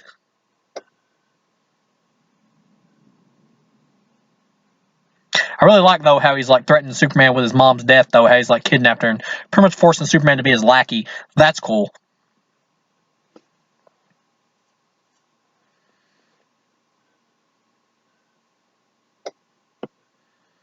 I do kind of like how they go for the idea, like focus on the fact that Superman's mom and Batman's mom had the same name.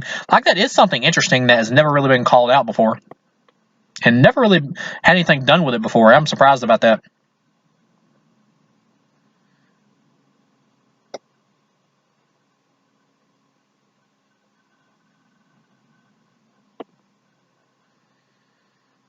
I like how he likes the fact that he has power over Superman now.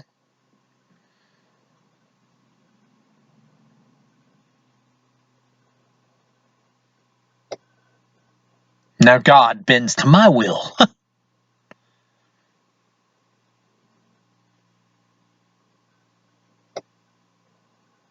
I like that.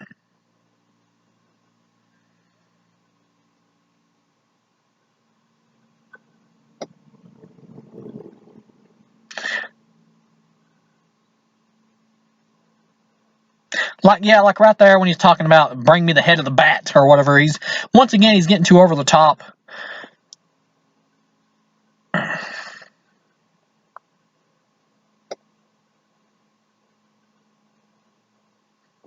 Like, I like this character. He needs to be a little bit more subtle. I have a feeling, though, that's something that Snyder is going to kind of correct in Justice League and stuff. I think this is meant to be like part of his character arc of how he like goes to prison and becomes more toned down because he's been in prison life and stuff. But at the same time, though, still it's just still a little much, regardless of the context.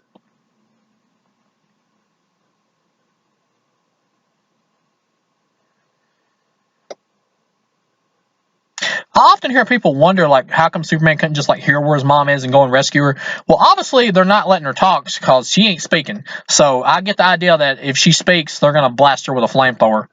And she ain't willing to take that chance on whether or not Superman will be fast enough to make it there to stop that flame right off the bat.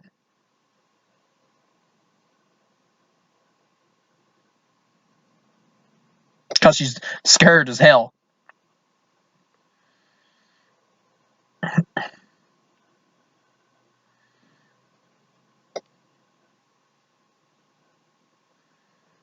Of course, he does have X-ray vision. He could just fly around and look through each one of the buildings, but she could be anywhere in the city, and he's only got a limited amount of time. So, and that would be awful risky.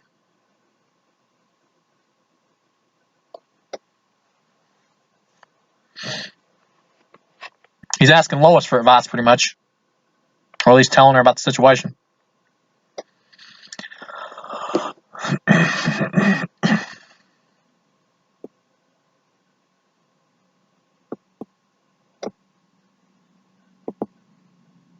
Yeah, at this point, with how like conflicted Superman is, and him feeling like he has to kill Batman in order to save his mom's life, this is pretty much at this point. This Superman from Man of Steel has been evolved to a point where he's not really comic book Superman anymore. This is more Snyder's version. Like in the first movie, it felt pretty much like standard Superman, except maybe a little bit different and more modern, realistic world. It's kind of inspired by like the New 52. Here, it's kind of the same thing, but he's taking it even further into making him more like Dr. Manhattan, pretty much from Watchmen. It's like Superman as if he was a Watchmen character. And some people are going to be pissed off about that because they're just not going to be able to allow Snyder to go with his vision or give him leeway to where he can do his own thing. Personally, it doesn't bother me because I think it works in the context of the story he's trying to tell. I think it works. And from what he set up from Man of Steel, this feels like the natural evolution to me. And I just like the idea of a more complex Superman with more going on than just the I'm going to do the right thing and that's it kind of character.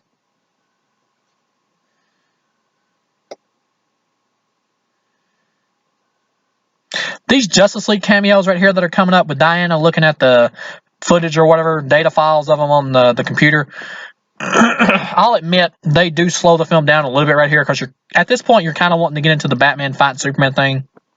But also at the same time, some of these like little cameos here are cool for setting up for the Justice League.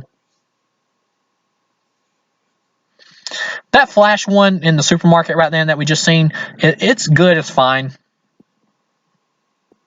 Now we got Aquaman one coming up here. Under the sea.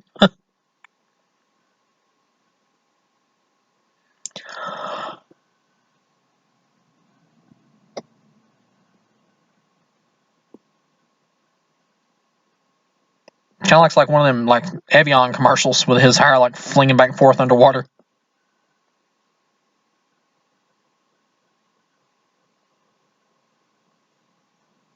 Once again, the Aquaman scene was totally fine. Now we got Cyborg.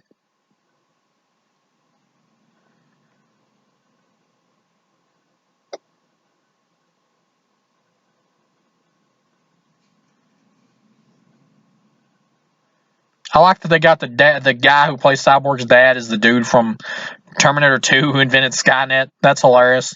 I also like this Mother Box cameo they got going on here, setting up for the Justice League movie. That's cool. It's pretty much what brings Cyborg to life. Or makes him Cyborg.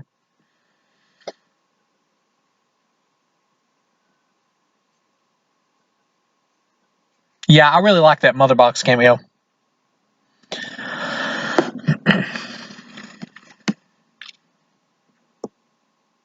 That scene did kind of slow down the movie, though. You could have saved that for like an after credits scene or something. Them like seeing the other Justice League members. Or just had Bruce look at him in his scene when he was looking at the Wonder Woman photo.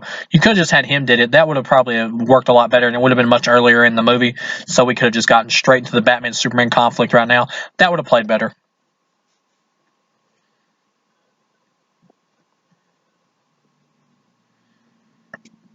This movie is actually almost over. It's went by pretty fast for me. Once again, Batman's visuals of his eyes is great. Oh, there's Superman. The poop's about to hit the fan. I like that Batman's smart enough to have traps set for him to like slow him down and kind of test his strength. I also like that Superman's trying to, of course, reason with him at first. Super sound wave devices.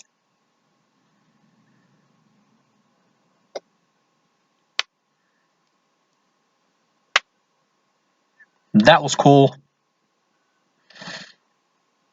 Of course, Batman just like gets right up in his face. Like Batman's not afraid.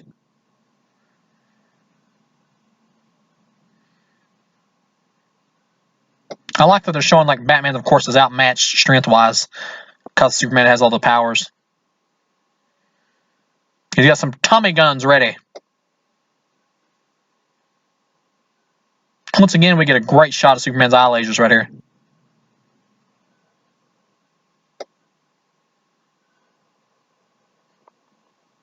Great shot of a pissed off Superman.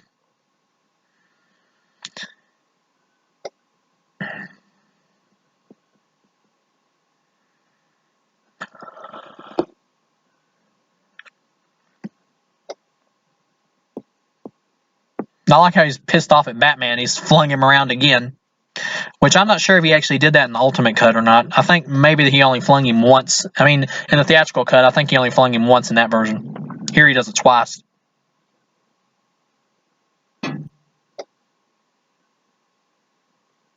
He flung him into the bat signal. Now, that is a little bit much, flying him up through the building and flinging him to the bat signal. I know what he's trying to do, like teach him that he could kill him if he wants to, and that he's obviously not trying to. He's still trying to go with that line that maybe he's trying to reason with him, but he is being a little bit too forceful.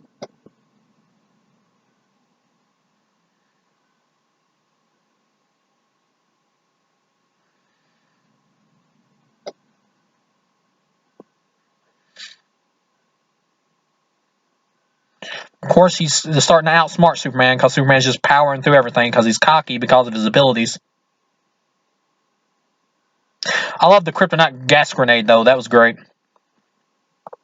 Pretty much Superman gets his ass kicked here because he underestimates Batman. He's gotten too used to his powers and abilities, putting him above like other adversaries to where he's not really had to worry about himself, and he's underestimating Batman as a character. Mistake.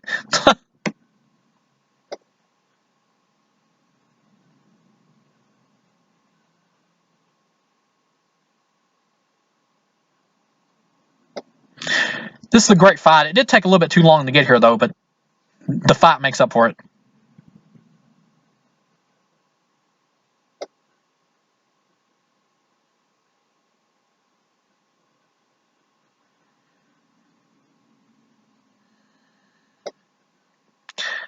Ouch, Superman.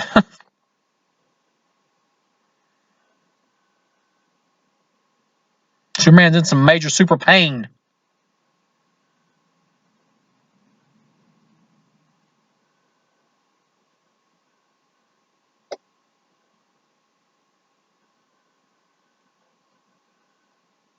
Oh, man, that punch looked like it hurt like hell. Great fight thus far.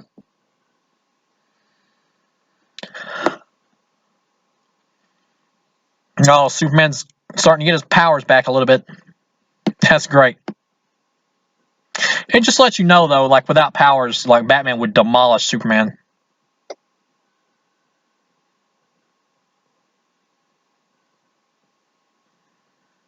No, it's on now. They're charging each other. And Batman's still able to take him down.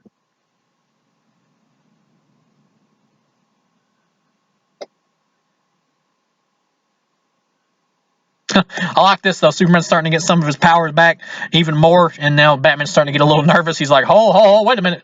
Like, he's not sure exactly what to do in the situation now that Superman's getting some of his powers back, because he doesn't really know how long the kryptonite will, like, subdue him power-wise.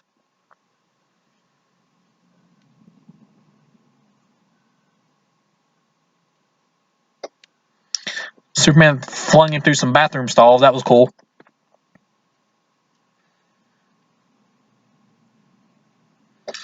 This is more like a brawl, like in terms of just like a fisticuffs instead of like an epic fight. Really, it's more like a brawl, or it just feels more like they're brawling. Really. Of course, Batman got him again. He's clever enough to shoot him with the kryptonite gas again, but he did lose a part of his armor. This is hilarious, though. He does like a wrestling style move and hits him over the head with a sink. Like, give him the sink.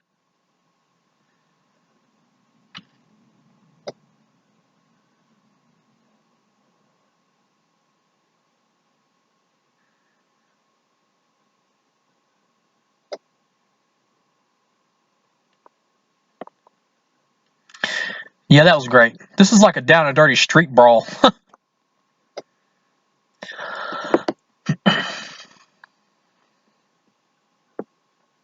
He's packing Superman. Yeah, at this point, pretty much Batman is the villain.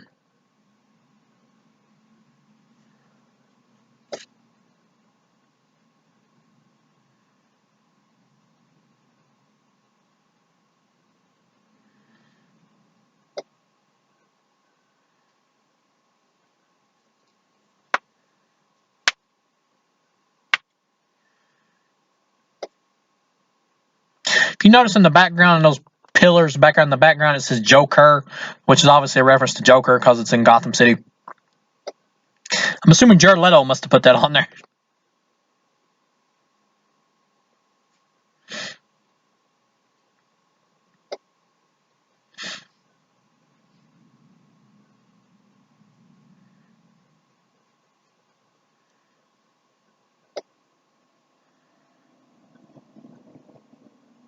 This is really cool when he like swings Superman around with the grappling hook thing he's got on him.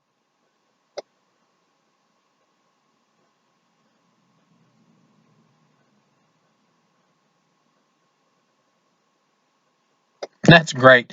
Pretty much at this point, Superman's dead if something doesn't intervene.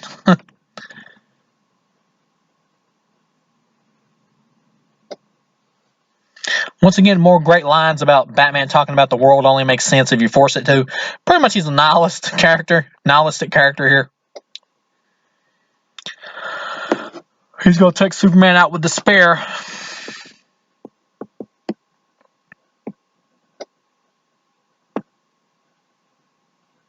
Lois to the rescue. Here comes the infamous Martha scene.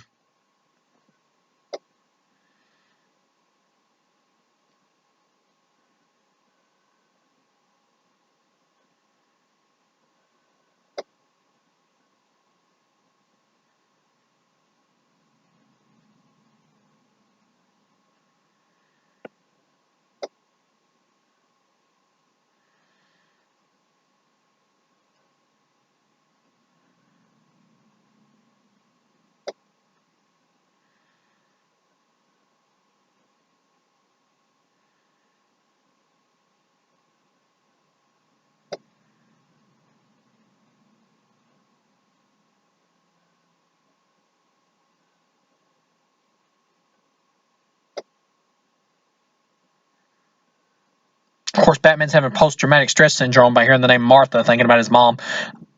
Because he wonders what the hell is Superman talking about.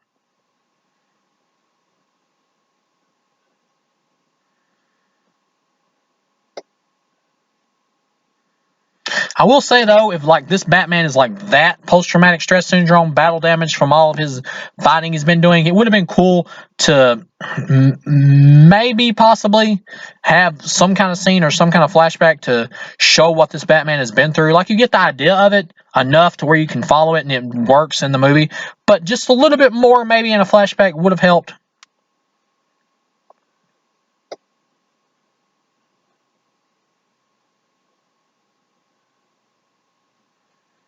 There's Lois. It's his mother's name.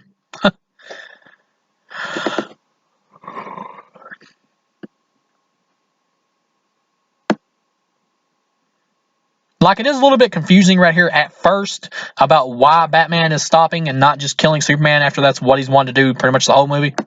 But it makes sense after you give it a second and then it explains itself.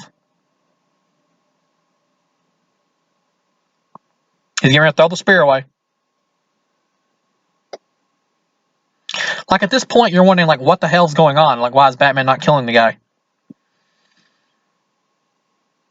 Just because he found out the guy's mother's name is the same as his mother's name. Like, why hasn't he asked Superman?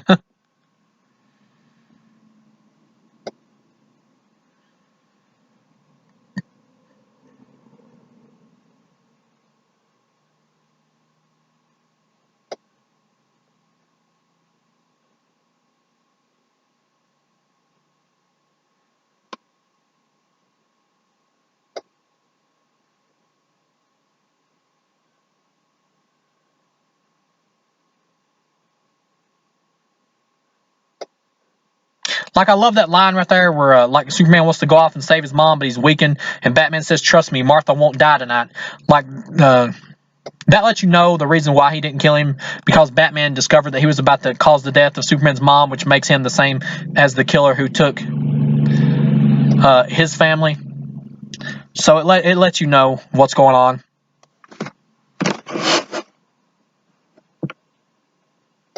It helps you understand it in the context of the movie.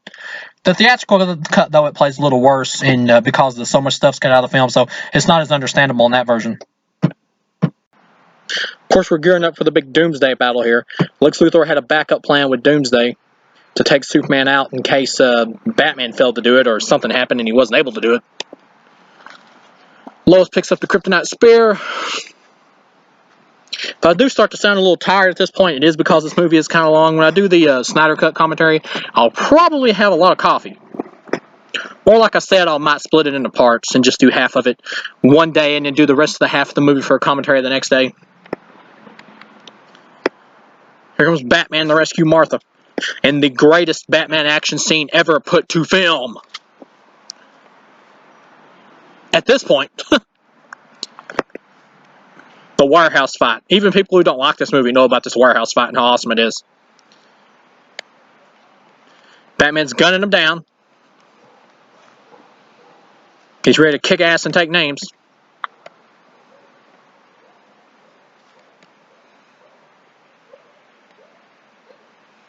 Like, Henry Cavill is great as Superman, but Jeremy Irons, but Ben Affleck as Batman is awesome. Maybe it's just because Batman's just inherently a better character than Superman, or a more interesting one. That he just comes off cooler, so he just comes off better by default. I don't know, but Ben Affleck just does an awesome job as this version of Batman. Oh, there he goes, busting into the warehouse. And now we will get the greatest comic book action sequence ever put to film.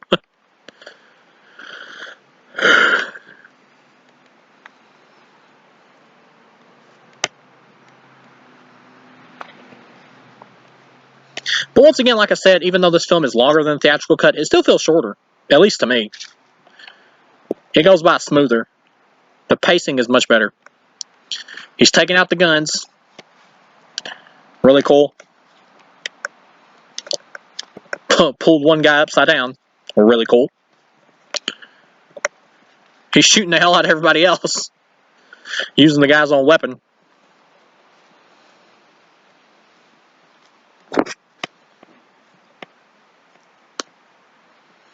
Like, maybe it would have helped to have, like, maybe one scene to establish more of what this Batman's, like, code of honor was before he became so crazy. But at the same time, I totally get it in the context of the movie.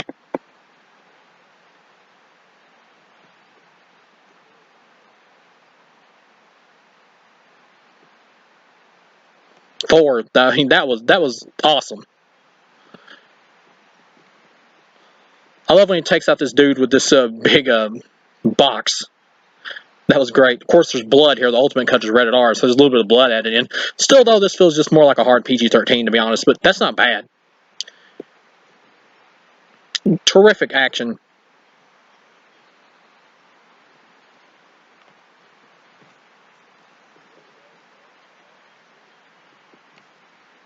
Dang, he's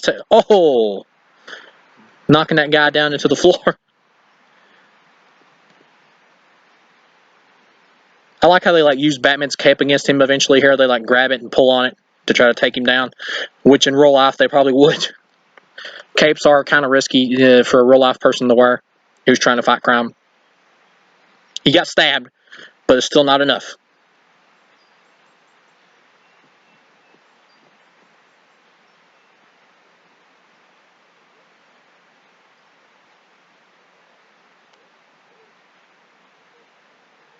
Oh, that was awesome. Threw the dude into the wall. Of course, here in the unrated cut, Ultimate Cut, we get the idea that he punches the dude in the nuts after he's pinned him to the wall with the knife.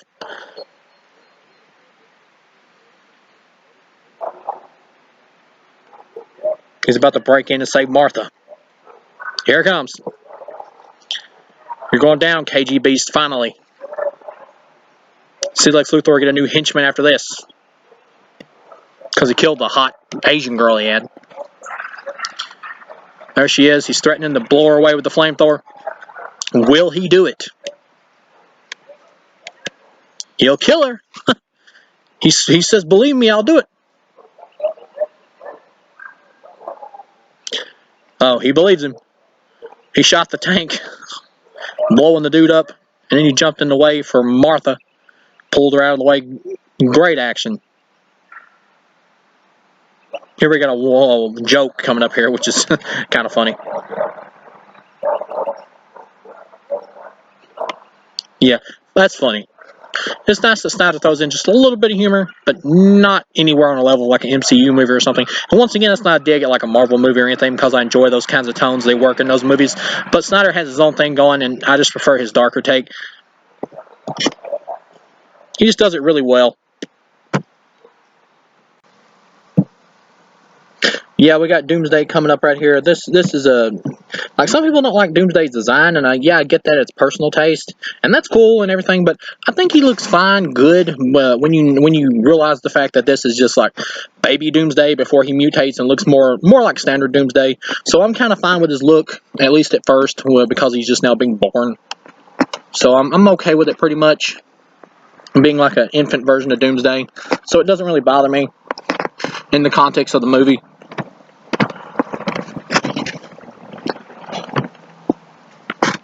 Some of Lex Luthor's like philosophizing though is getting a little old at this point.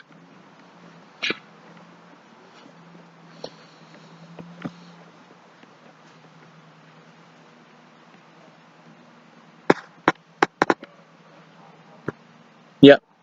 Here comes big Super Doomsday. Yeah, we got Doomsday showing up now. Pretty much we're at the final climactic battle of the movie, which I can't believe we're finally here.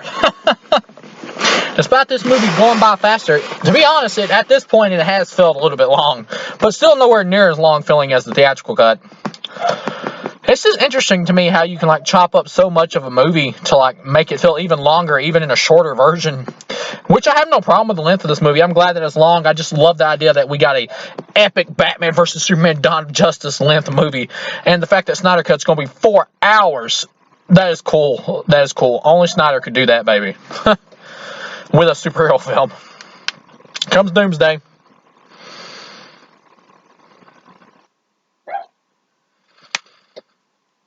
I like the fact that they included Doomsday in this movie, because Lex Luthor is a character. I mentioned this in Man of Steel. Like, I'm just kind of burned out on the Lex Luthor character in general, like when Superman movies. So the fact that we got Doomsday here and we get Steppenwolf and a little bit of Darkseid and Snyder Cut, I'm just glad we're getting different Superman villains. That's just not the same old thing. I really love this scene right here where Doomsday gets ready to kill Lex Luthor with a punch and Superman saves him despite everything that's happened. That shows you that Superman's a good guy at heart. And he will do the right thing, regardless. Dang, Superman just got super punched by Doomsday. Once again, Henry Cavill's doing a great job. This is, at this point, he's easily my second favorite version of Superman out of all the material of Superman. I mean, not counting like, the animated series or whatever. I would say that's probably like the best version of Superman with just all the mythology and stuff. But live action wise, he's easily my second favorite after Christopher Reeve. Okay, we got the Doomsday fight going on. Doomsday just slung him into the monument things that are built with people's names on them of the dead people from the Man of Steel destruction.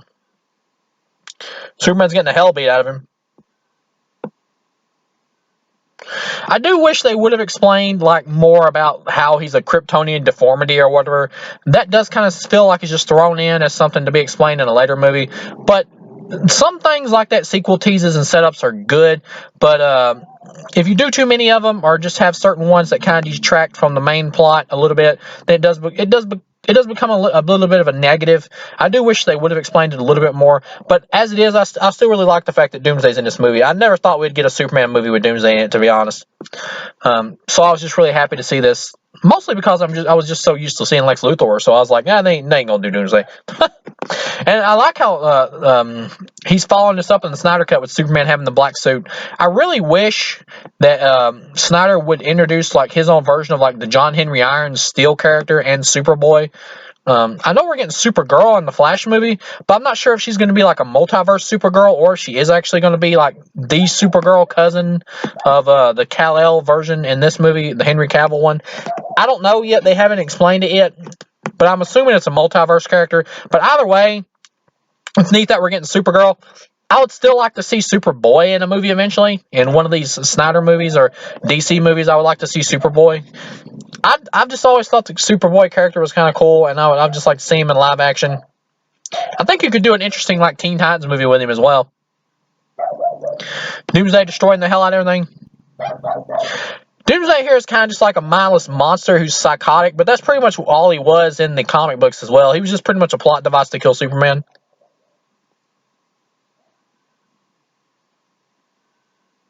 I like how they gave him like superpowers here. How he like emits like big radioactive energy blasts. That's cool. At this point, though, Wonder Woman's character has been like not really integral to the plot. Like, it's been cool having her here, but at this point, I do want her to be more of the plot. So that is another little bit of a negative to me. But I like the fact that she's going into the action right now. That she's decided to stand up and help out.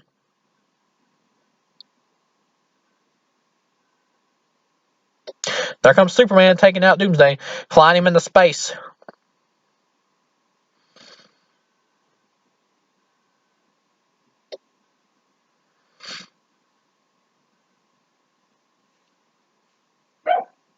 They're gonna nuke him. So technically, we got Martian Manhunter here arguing about not to nuke Superman. Because as we find out in the Snyder Cut, he is Martian Manhunter. Comes the military. I like that Snyder brought back the girl soldier, the female soldier from the last movie, who like made the comment that I didn't like, that I mentioned in that commentary about Superman being so hot or whatever. I like that she's brought back. That's cool. Maybe she'll be in the Snyder Cut in some way, shape, or form. That would be neat, just as another callback. But I'm glad that she's here. That's cool. There goes the nuclear bomb. It's about to take them out now that they're out of orbit. Superman's still taking on Doomsday in cool action moments. I like the fact that the government realistically would just be like, nuke him. If Superman dies, he dies. We got to take this thing out. It makes me kind of wonder, though,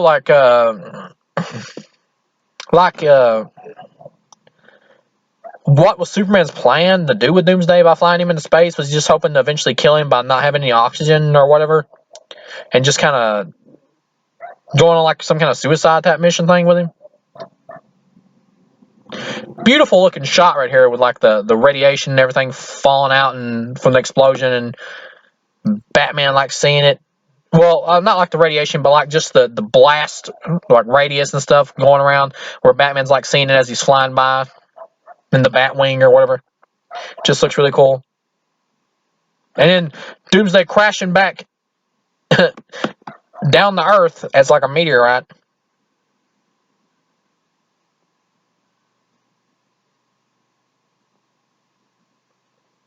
But yeah, I like that they nuked them, though. That was cool and realistic. Interesting thing is, like, Superman is like almost totally dead from the nuclear bomb, which is taken directly from, once again, the Dark Knight Returns comic book, which Snyder homaged just a tad bit in Man of Steel in like one sequence, I believe. But here he's doing it again and pretty much taking the basic idea for this plot slightly from Dark Knight Returns as well. Doomsday is mutating into more of like the standard Doomsday, except I believe in the comics, like, Doomsday had like green pants as well. He doesn't really need pants. That doesn't really bother me, whatever. But I like that he's looking more like traditional Doomsday now.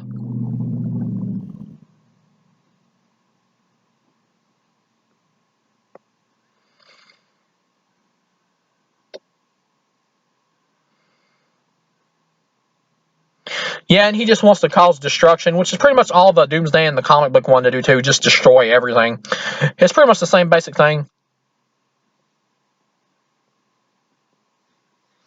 I like how Superman's like nearly dead, looks like a skeleton, which once again is taken from the comic Dark Knight Returns if you've read it, which is obviously one of Snyder's major influences for this universe along with Watchmen. Comes Batman to the rescue, baby. Come on, Batfleck.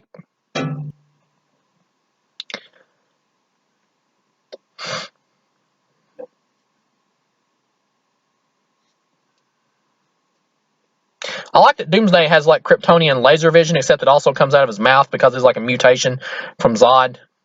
That's cool. I like that this version of Doomsday has like superpowers as well, as the massive durability and super strength.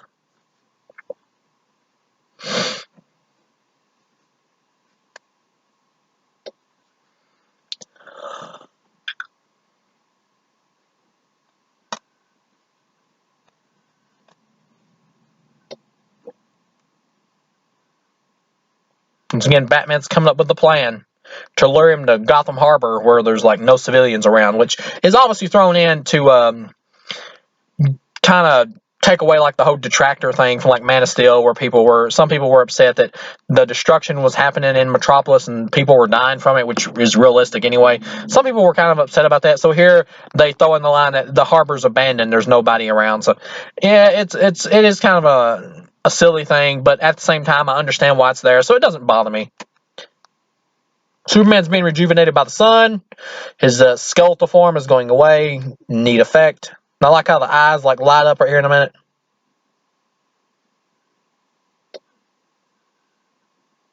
Really cool. It's just amazing how much like effort and thought Snyder puts into the story of his DCEU movies. Pretty much what he does with, or what he did with this movie, was he took like multiple different comic book stories like Dark Knight Returns, Death of Superman, and like Superman Birthright with kind of what his version of Lex Luthor is based on or inspired by, and just took all these elements and mashed them together into a specific story that he created and to expand his world set up in Man of Steel. Interest of Wonder Woman with a bad A theme.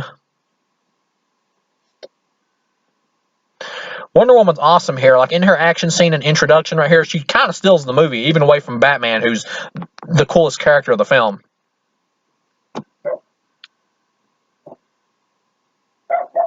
Superman's coming back. Boom! Knocks Doomsday into a power plant thing. I mean, you can say, like, what if there was a person in there or something or around that area when Superman knocked him into it? But obviously, Superman would have checked the area first with his X-ray vision before he knocked Doomsday into it, so he would have known anyway. He wouldn't have just knocked him into there if there was a chance of, like, it killing a person or whatever. Now, Batman's explaining about the kryptonite weapons.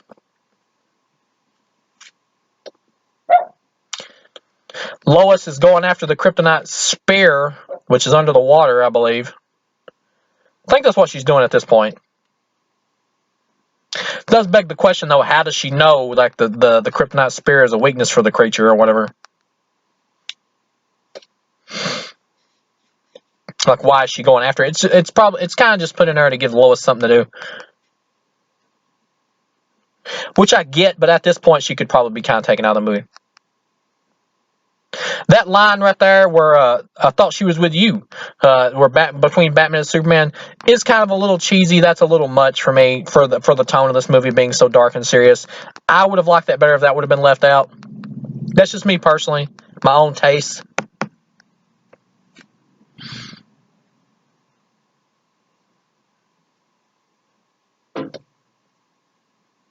Doomsday just did a massive explosion of radiation and power. Well, I'm not really sure if it's radiation, radioactive, but it's just pure like energy. Got the bad A Wonder Woman theme coming up.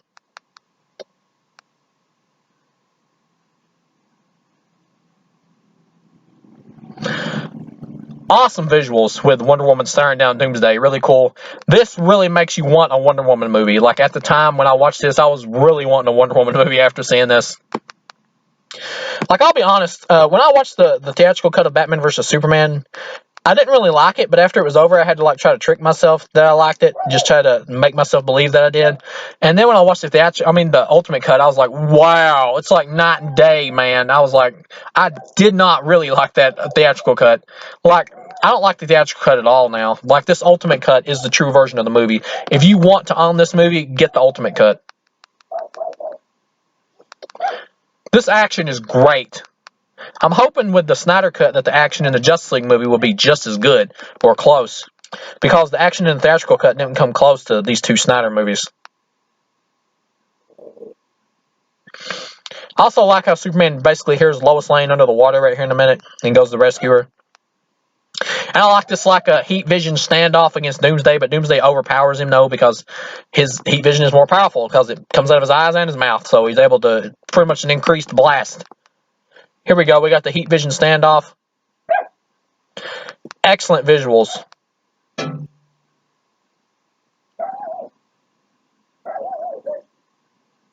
And boom, Superman gets blown back.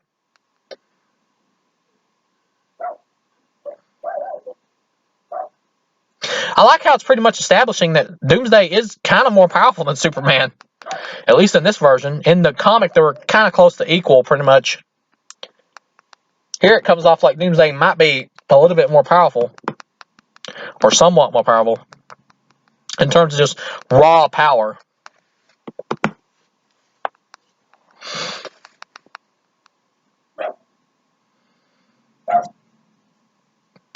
I kind of like this version of Doomsday better than the comic, because even though the one in the comic had a little bit more of a personality because he talked and stuff, this one right here is just so powerful, just like pure raw power, that I kind of just prefer this, just in a way, personally. Just more, once again, it's more of a personal taste thing, but both versions are fine.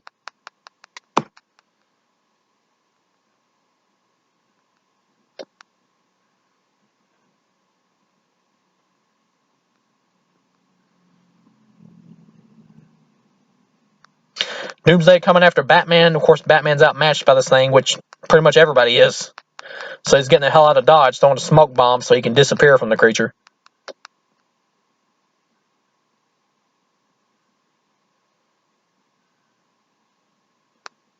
I like how Batman was able to just like get away from Doomsday. Like no matter how powerful the opponent is, Batman is just like so slick and clever. He can just get away. It's that ninja training, man. You just can't compete. The Kryptonite Spear, of course, is weakening Superman after he got it out of the water. Lois picks it up and throws it away from him because she doesn't want him to be sick or hurt.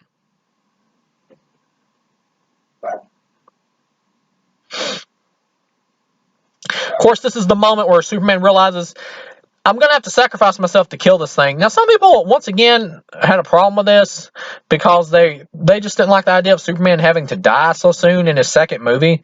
But I felt like this film earned it because it's so long and such an epic that by the time you get to Superman's death, I feel like it's earned and pays off, especially after watching Man of Steel, then going straight into this. I feel like it's earned. So it doesn't bother me. And I've heard some people say that it bothered them only because of the fact that they didn't have enough affection built up for Superman by this point. But I'm like, the guy's been through hell in this movie. Like, mistreated, put down, manipulated by Lex Luthor, had his mom kidnapped, had the hell beat out of him by Batman. What more do you need to feel sorry for this guy, especially after saving the planet in the last film and saving billions of people in the last film by killing Zod? I really like this self-sacrifice. I like how he's pretty much doing it for Lois because he knows there's good in this world because of Lois, because of his love for her, and how much of a kind person she is and how she treats him well. I like that element. It adds a nice romantic element to Superman, this version. Wonder Woman with the magic lasso, that's really cool. Great graphic in terms of like just the design of it and the coloring of it. Just looks really good. Of course, Batman helping out by stunning Doomsday so Wonder Woman can hold him long enough for Superman to stab him. Bringing the Trinity together so they can all help out to finish off Doomsday. That's good writing.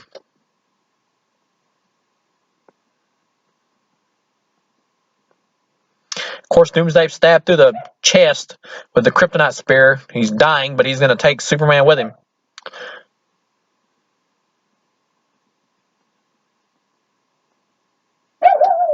So now Superman's dying in massive pain.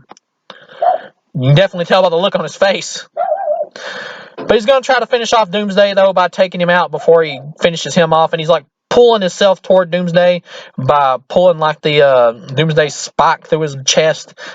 And it does look like it hurts. And a great like explosion of power when Doomsday dies too. Like the colors look really cool with the green kryptonite color.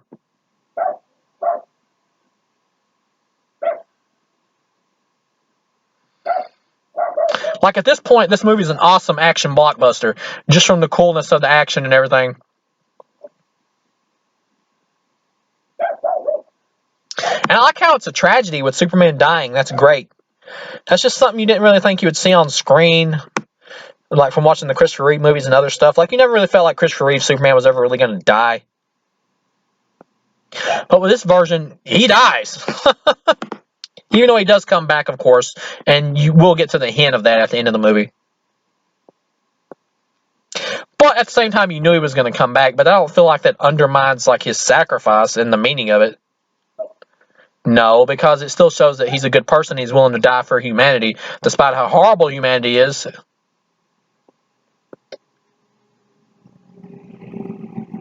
Of course, Lois feeling horrible and Batman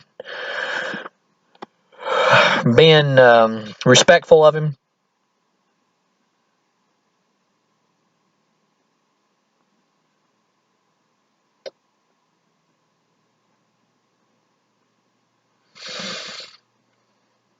Supes' dead body. Lois crying her eyes out.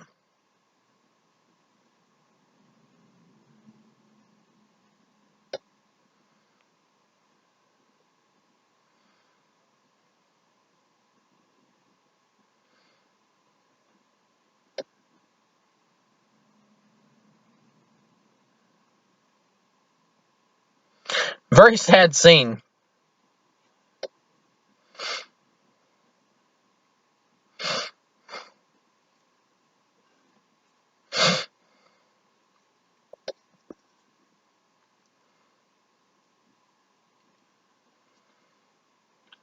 Here comes Batfleck, baby.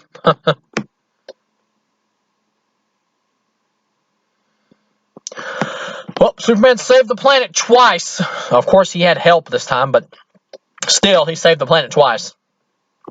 Once from Zod, now once from Doomsday.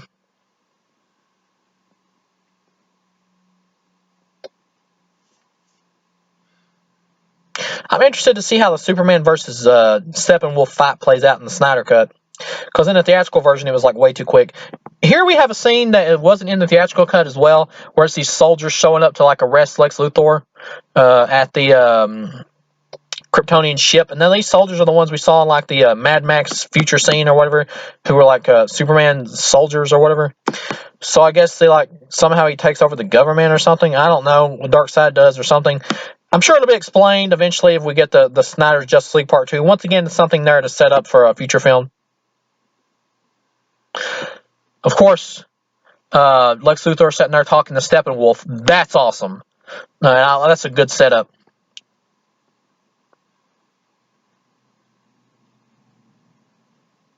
And of course, Lex Luthor looking scared when he turns around because he knows what's coming with Steppenwolf and Darkseid, that the crap's going to hit the fan.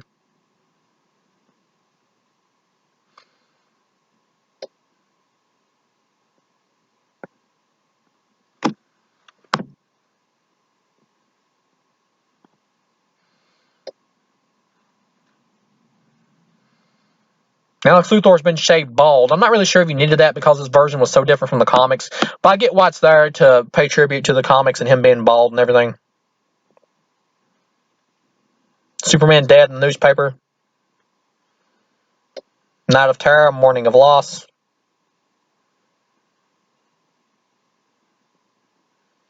Lex Luthor arrested.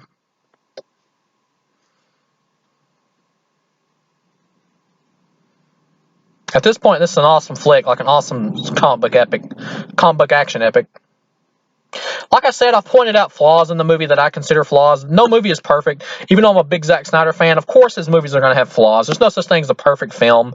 No matter, even if I was watching The Dark Knight, which is nearly absolutely perfect, and it's my favorite comic book movie of all time, I would still have some flaws to point out for that movie.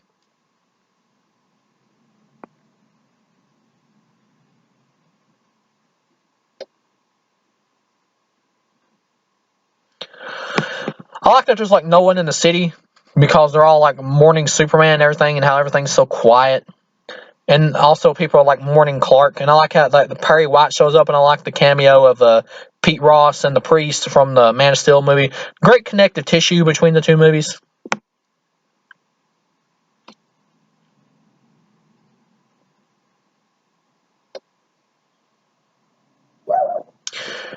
I'm interested to see like what Snyder's plans are for the 5-film arc that he's doing for these movies. Like if he gets to execute the other 2 Justice League sequels. Like do they fight Darkseid for all 3 of the Justice League movies? Is it a whole trilogy of like Darkseid fighting, or is it Darkseid for Justice League 1 and 2, and then somebody else for like Justice League 3, like maybe Brainiac or the Legion of Doom or whatever?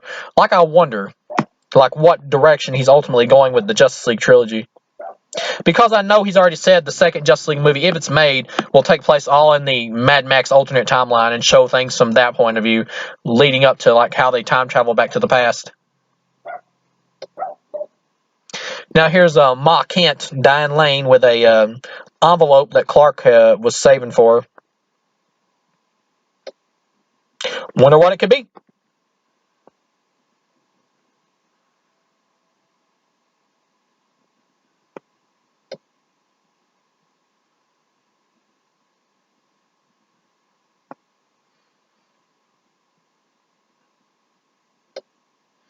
That's really sad. He basically had her a ring. He was going to propose to her. That's really sad. It adds to the sadness, definitely, for this movie being pretty much an operatic tragedy at this point. An action blockbuster tragedy.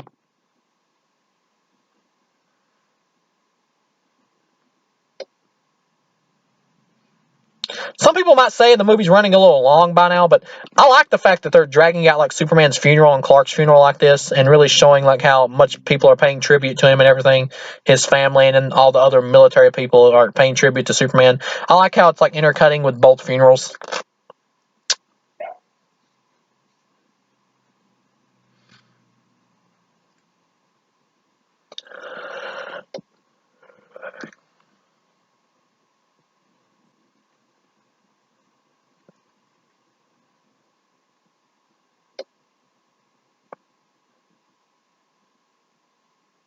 It really does make me wonder though, like after Snyder cut, like how is like Snyder going to explain like Clark being back to life with as Superman? I mean, like, how's he going to explain Clark coming back? Like, what's Clark going to do after the Justice League movie? Is he going to go back to his regular day job at the Daily Planet? Like, how's he going to explain how he's still alive? Or is he just not going to do that? Is he just like going to pretend, get a new identity and go undercover and as somebody else and get a different job somewhere else besides the Daily Planet? I mean, where does that go exactly? That'll be interesting to see.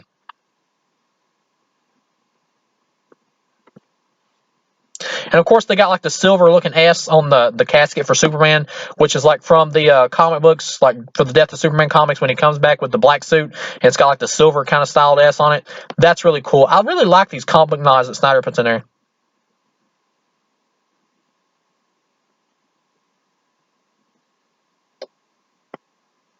That slowed down like bullet time right there was a little bit Michael Bay-ish, but it worked in the context of the movie. But it did kind of remind me of something Michael Bay would do.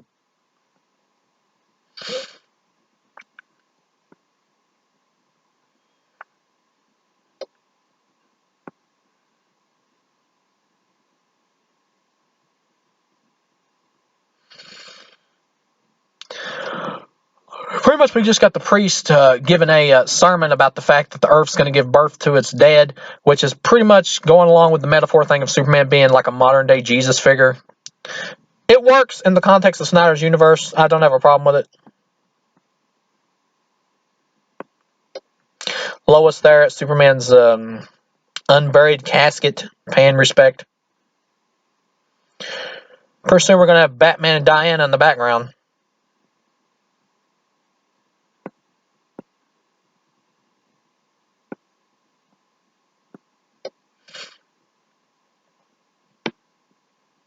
Oh, there's Bruce. He's probably mourning most of all because he probably partially blames himself because how much crap he gave Superman through the movie.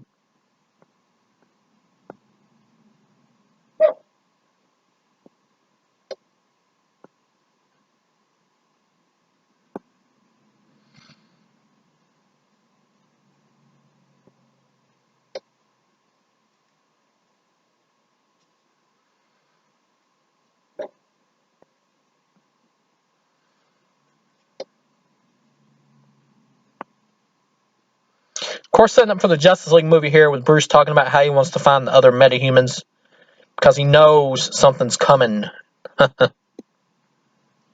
Good setup for Justice League.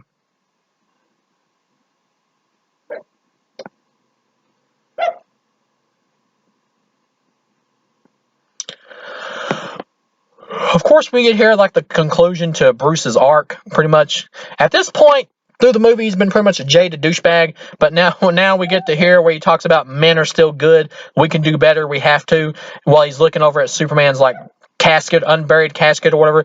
It's pretty much the completion of his arc where he's talking about here about the fact that he's become inspired by Superman to be a better hero and a better person, which is why after this movie, like in Suicide Squad, he like no longer kills people anymore. You notice in Suicide Squad when he shows up in the Batmobile, he's like took the guns off of it, and he doesn't brand Lex Luthor at the end of this movie. That's to show you his arc of him not like being as crazy and psychotic anymore, of him wanting to be a better hero and have more of like a moral code, like he obviously was started out as before he becomes so jaded through the years. Got everybody around like mourning Superman's monument, which is really cool. If you seek his monument, look around you. That's cool. Yeah, this is an awesome flick by this point.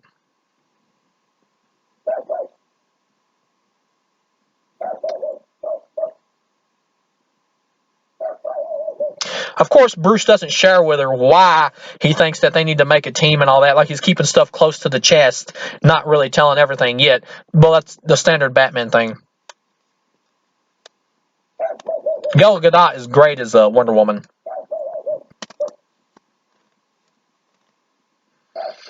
Well, now we're in prison with Lex Luthor.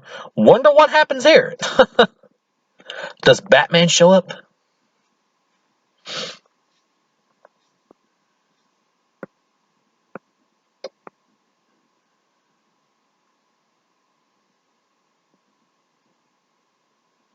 Of course, Lex looking a little more hardened right there with like cracking his neck and stuff before he lines up against the wall. Kind of showing prison's kind of starting to affect him a little bit, where he's not the big money guy anymore who can just do whatever he wants. Now he's having to face reality. Awesome Batman shot of how he just appears out of nowhere behind Lex Luthor. And Lex Luthor turns around and looks at him. He's like, oh, snap. That's great. Ben Affleck looks so awesome.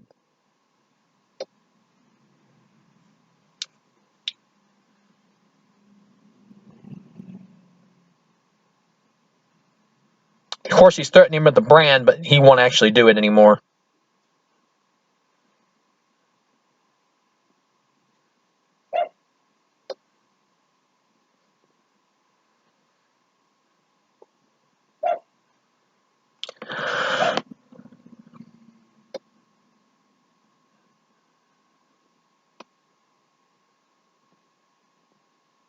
Of course, Lex Luthor like faking insanity. I like how smug he is about it too. Like he's like snickering and laughing at the same time. Batman threatened to send him to Arkham Asylum, well, telling him he's going to. Which was also taken out of the theatrical cut.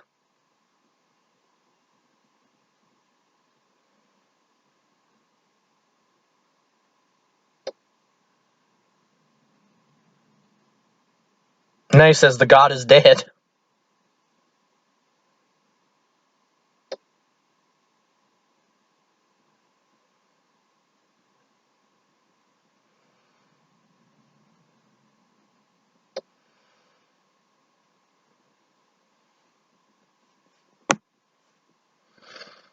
Of course, he didn't brand him. He's now been inspired by Superman to do better. He's no longer branding people. Good character arc for this version of Batman, makes sense.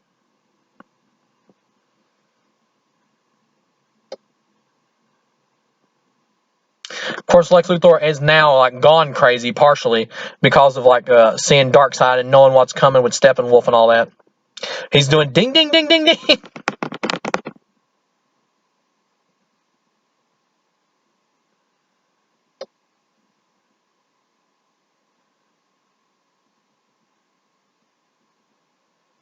Focus in on the painting that looks like parademons. That's awesome. Bruce is finally leaving. At this point, the movie is running just a little bit long, but you get the feeling that it's about to wrap itself up.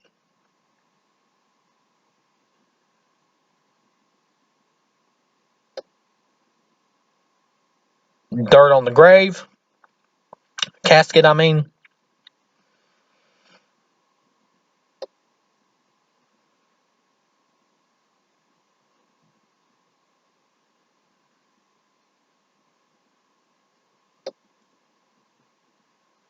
Time for the final shot.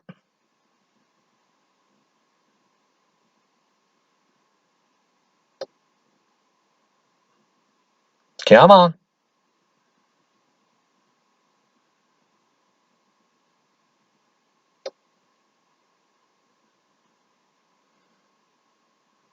Masterpiece movie. That was great. That final shot was.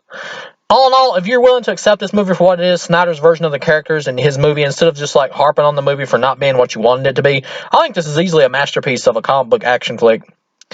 It's not the greatest like comic book action flick ever made. I don't think this movie is as good as Infinity War.